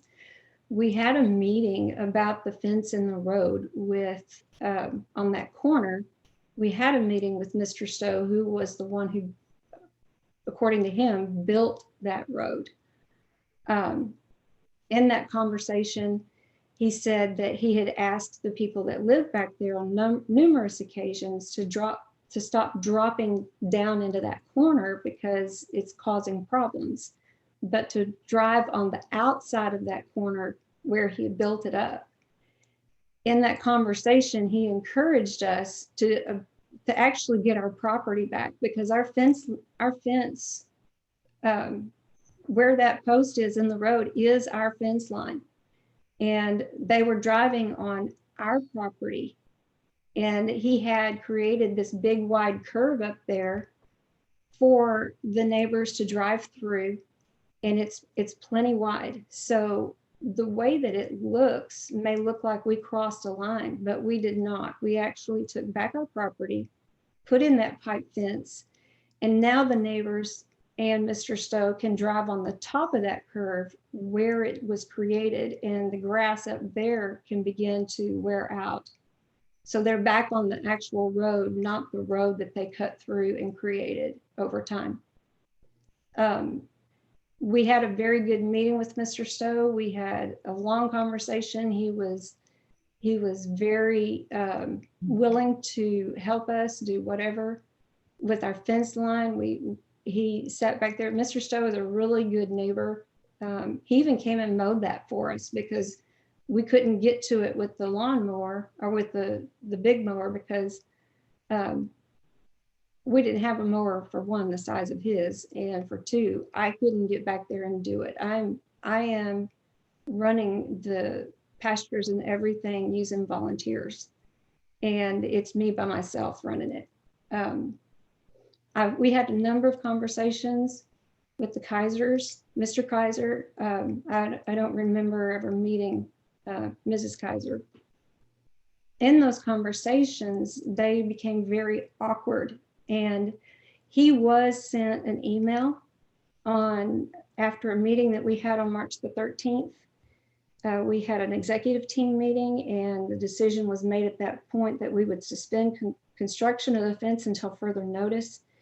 And we began working diligently on COVID and what we could and could not do to help the people in our church and in the community and in the area. The fence was no longer a consideration for us because of the conversations that we had with Mr. Kaiser They were all verbal communication. There was no written communication, but there were threats made that if we, by him to me, if we built our fence, that there would be repercussions. And therefore we just stopped, because we're a church. Nobody wants to have their church in the headlines anywhere that says that we're trying to bully a neighbor. We wanted to just cut through there and put our fence where it belongs. And the offer, you know, just having the offer, we had that conversation going back and forth about where the fence line was. And he asked that we get the surveyor out there to remark it. So we got our neighbor, the surveyor, to come out there. We paid him to have it resurveyed again. That whole line was surveyed, and it ended up where the middle of his entrance is on our property, just like the road had ended up in our property. He didn't believe our surveyor, so he called his own surveyor, and his surveyor put the same survey down. We have gone the extra mile on a number of occasions trying to work this out, because we're not here to be a issue for the Kaisers. We don't want to cause any problems with them. We want to get along with them. My goodness, they were married in our church, and they used to come to our church, and we want them to always be welcome on the property and not look at us being a representative of God as a problem. We did those surveys. We're rebuilding that north fence line now. I just now have gotten to the point where I'm ready to put the fences in. And when we were having the conversation with our executive team, what do we do about the fence line going through that brush? And the fact is that we own part of that property. We own that property on our side, but we feel like our hands are tied and that we can't put the fence up through there. We're not going to take out any more of the vegetation except for what we need just to put the fence line up.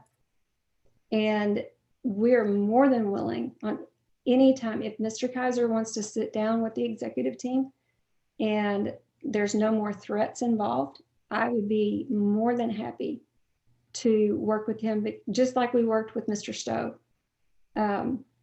We're pretty easy to get along with, actually. We don't have any problem with selling that corner property to the Kaisers to keep their entrance. We don't want to make them pull out their cattle guard or any of that stuff. We wouldn't want someone doing that to us. And man, if they would just let us buy that little piece, then absolutely we would do that. And we'll sell them that little piece. That's not a problem.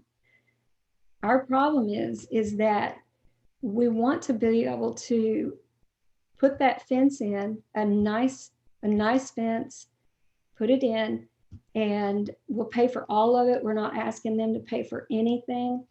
We're going to pay for all of it. They will have a very nice fence. If we need to put up a visual barrier across that parking lot, we would maintain it. There's a considerable amount of old waxleaf nigustrums that are huge in that down there in front of that barn. There's old crepe myrtles. There's old bushes that was obviously put in and have overgrown over the years by a residents that lived in that hole. What we would say is a hole. It is a drainage ditch through there. And we do want to be able to go in there and plant grass and get some good grass going, but we needed that, as you could see on that map.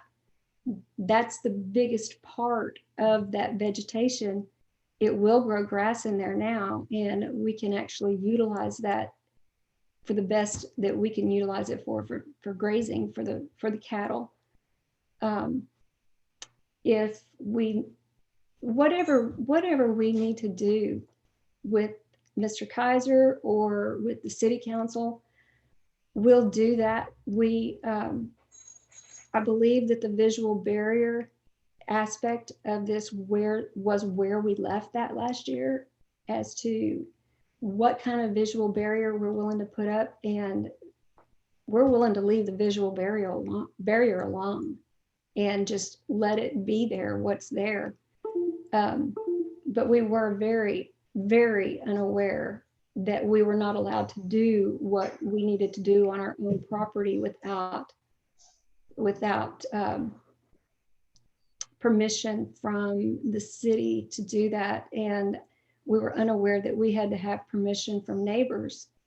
And that's probably on us. That's probably our fault for not knowing that we're supposed to have permission from our neighbors to be able to use our property for grass instead of brush.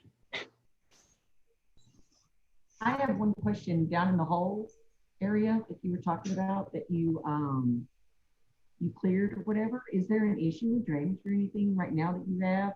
Or is that just now that it's cleared and you can plant grass for grazing or whatever, it's not going to cause an issue?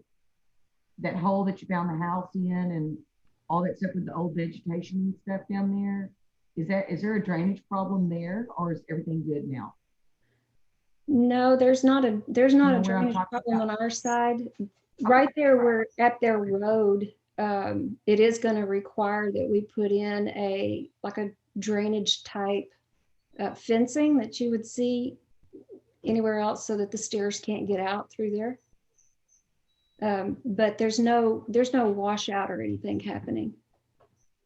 So do you feel like the resolution would you feel comfortable with us tabling this, you and the executive board and the neighbors getting together and making somewhat of a decision? And if there is a visual barrier issue, once y'all get through meeting, bring it back to the planning and zoning? Or do you want to just table this for 30 days and you meet and come back with the solution that you think will work with both parties agreeing on what it is that y'all want to do? How do you feel about us tabling it and the two parties coming together and making a compromise and deciding what it is that they want to do? The church and the neighbors. You feel okay with that? Carl, I guess, is Carl on the line, and Darla?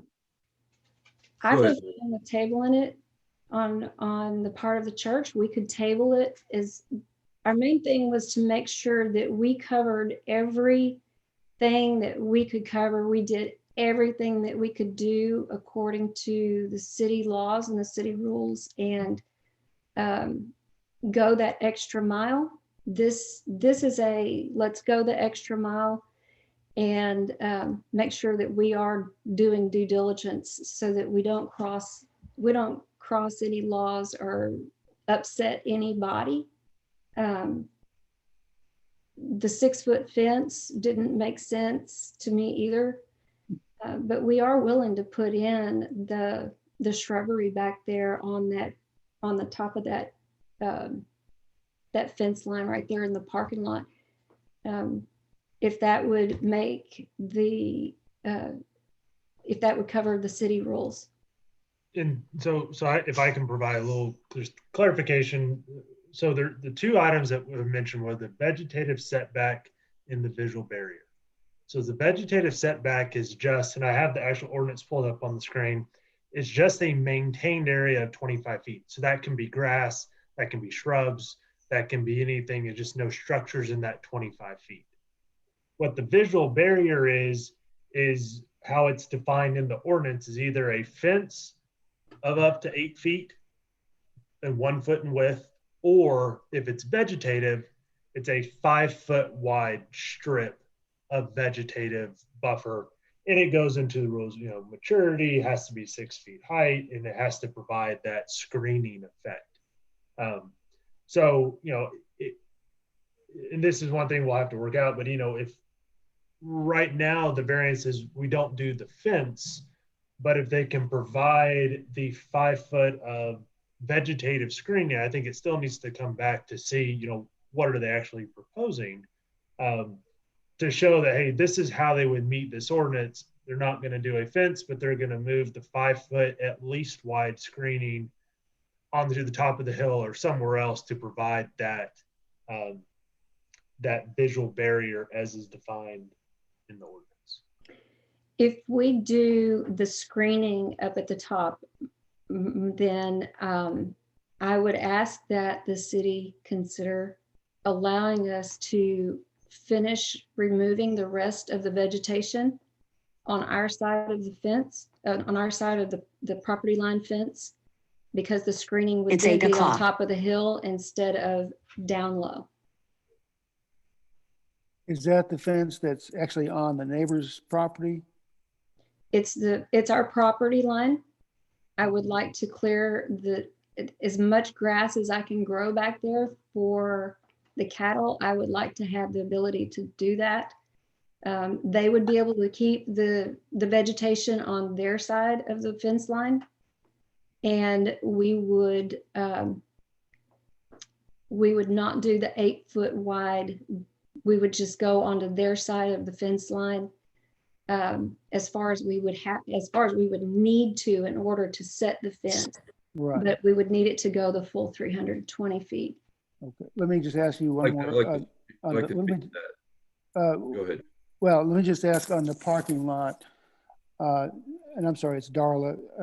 Are there times when you have to spill out from the parking lot onto all that other area with certain events? The grass? Yes. No, sir. Because let me just say, I think this is obviously has come to a time when you all need to talk about it. And I think it's great that, just need to look at what makes sense. But again, I think the best way I can visualize this is as you've grown, it becomes where it's coming up against the residential. And so that's why where we're at. But go ahead. I'm sorry. I interrupted somebody else. So this is Carl again. Carl, I'm sorry. Yes.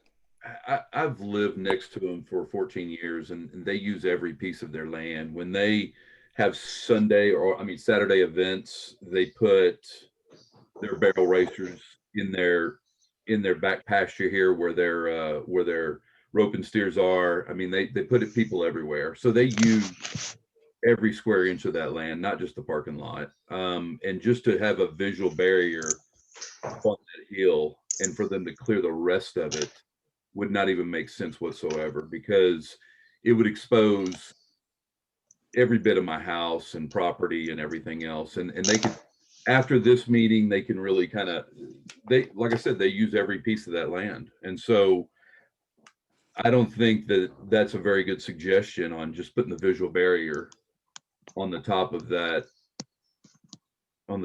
parking lot and then clearing the rest of the shrubs and the trees. In my clarification on that it's the full length. It's not just, so the visual barrier is where it abuts the property lines. It's not just, in this area, but the intent of the visual barrier is it's the length of where a institutional property abuts a single family property. So, Right. So we're looking at about 300 foot plus 300 and something foot. My property line that runs next to them is, let's see, 779 feet. Okay, yes. That's my property line that runs next to them. Where the 300 Does that that was include mentioned. the north side? No, Is that that's at the just, north side and? no, that's just my eastern fence line that adjacents that property. Okay. Okay. I want to clarify once again that other than that parking lot, we do not use that back corner of the land. We would never park barrel racers on that back corner back there, or ropers or anybody back there on that back part, because you can see it's exceedingly far away from the arena, and they wouldn't go all the way back to that back road. Yeah, I'll and- tell you what, well, one more comment about that is we've been to West Fest and you do a great job with it, Darla. We've taken our kids over there many a times and we've parked actually in the grass over there. So you pile as many vehicles as you can in that back pasture. So you use whatever you can to facilitate it. We got them stuck too, so it's really not a good place to park vehicles. And we've got it fenced off now so that that would not happen anymore. It would be a cattle pasture from now on. It would not be up for grabs for using it for parking lot and getting people stuck.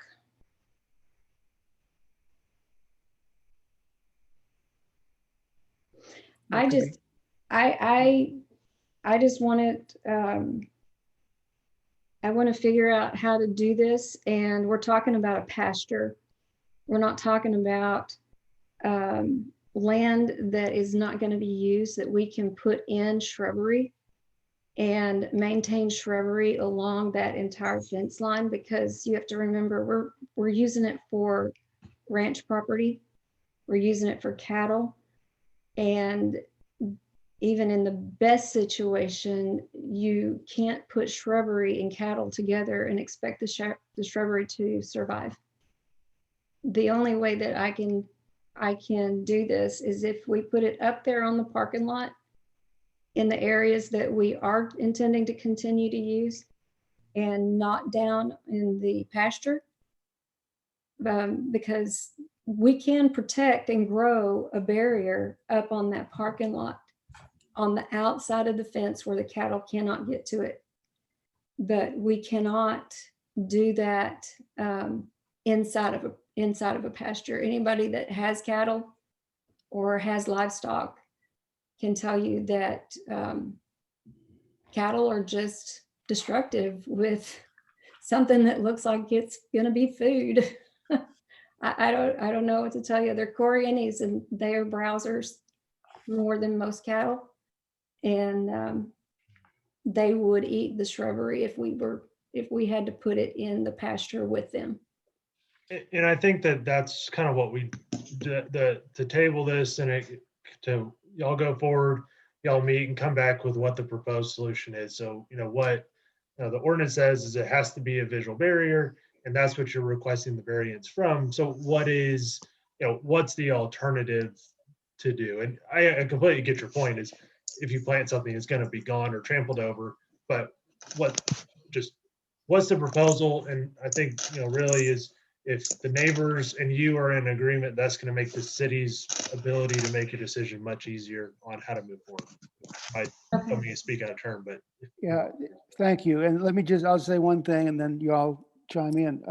But yeah, I think it's time to talk, and I really wonder about, these things happen over time. We've seen it on Plantersville Road, different places. There's some gray areas where things were confusing years ago. But I do think maybe this is one reason years ago, I believe they had a 40-foot easement on all these property lines. So when you do discuss this, one thought would be to just give that 40-foot easement back to nature and just let it take off. I mean, we've got all kinds of things that grow here in our back area where it's fairly wet. Willow trees and everything else will grow, but you'd have to put a fence up to keep the cattle out of it. And I'm no expert on that, but that's just a thought that maybe that's why they had the 40-foot easements originally, which means you don't do anything with it. You just let it go back to nature. I was curious when I was on the property, driving through, because I go to, you guys have a fantastic grief counseling group, by the way, awesome. But, I was headed back there, and I noticed that there is an east-west fence right there by the round bales before you get to the brush piles. And I took a picture of it because the post, there's a dead man right there on the west side of it, the west end of it. And it just stops right there before it drops down into the hole.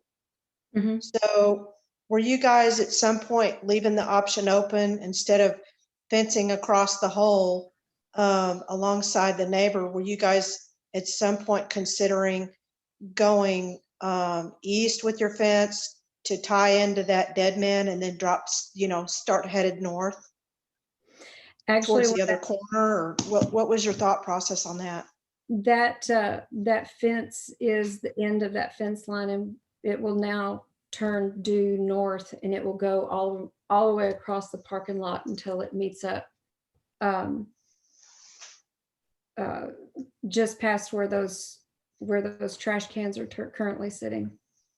Mhm. I'm getting bids on it right now to build that fence. Thank you. So we're agreeing that no work on our property line until we reach a resolution, Darla? Oh, yeah, we agreed to that last March. Okay. We have not done anything with it. It is a cost factor for us because that requires that I have to buy more hay and more feed for the cattle. And we have to, I really would like to be able to give some relief to that front pasture because we want to keep that looking nice. We want the city to look nice. We want people driving by to look at that and go, that's really pretty, not, wow, that's overgrazed. And right now it is overgrazed, and I really would love to be able to utilize that back pasture for grazing. Well, it's winter time. You're not going to have a lot of grass right now anyway. So, Well, yeah, but spring is just around the corner and the clover's starting to come up. And I really would like to go back there and get that seeded where we did take it out, take the underbrush out so that, and the huge trash pile. I would like to utilize it. And Carl, we are all more than willing to work with you. okay. And to have these conversations, but we would like to work with you, not with any extra people that you suggested we involve. It's expensive to hire lawyers, and I don't want to do that. So my point to this is I really just need a decision maker. I don't know who to speak to. If you're going to be the decision maker, or you and Randy are going to be the decision maker, because you kind of, we never came to a resolution before because you kind of pushed it off. So we didn't, that's why we didn't get anywhere. Who am I coordinating this with? The decision maker is the executive team. Okay. And we can sit down and have a meeting with the executive team, and we can come to an agreement where you allow us to build the fence without opposition, and we're willing to sell you the property that your entrance is on. I look forward to meeting with them. We make a motion to put this on the table and let them discuss, and we bring it back to planning and zoning once they've come to some type of agreement, and then they can present it to us so that it can move forward, going to city council if need be. I kind of like what Chris had said. Yes. Because ultimately there is open discussion right now. I make a motion that we table this and we bring it back after the church and the neighboring resident speak and come to I some type of second that. agreement. Very good. We have a second. All those in favor? Aye. Aye. Aye. Aye.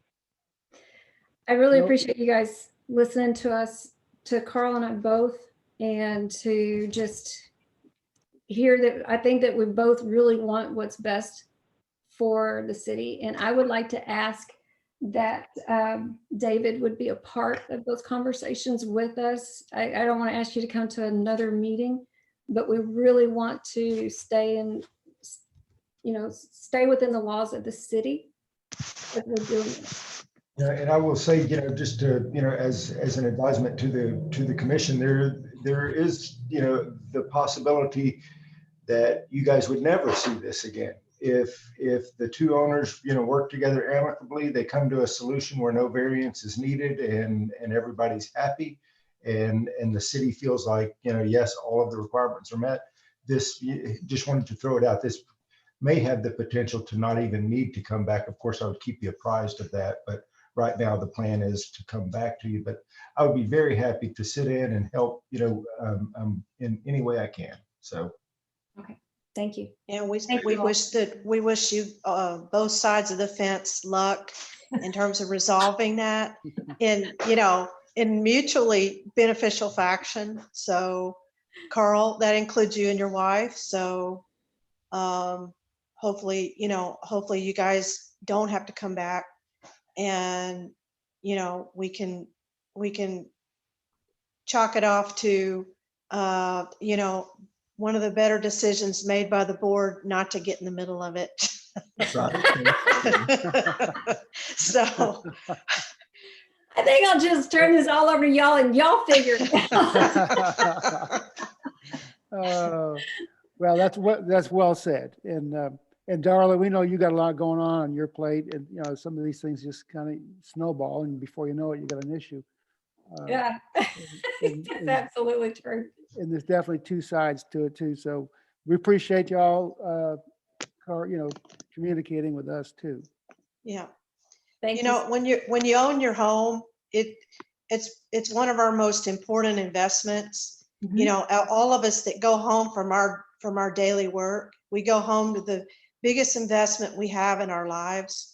So, it's understandable, that church property is a tremendous benefit to the community as well as to the church group itself.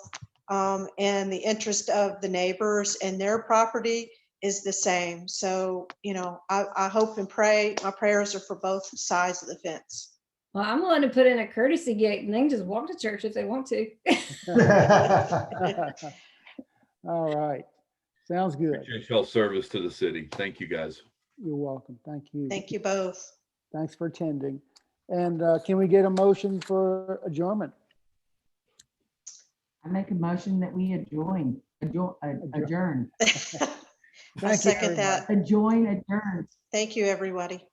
Thank you. Thank you. Bye-bye. Good night. Good night. I'll assume that was a unanimous vote there. Thank you, everyone.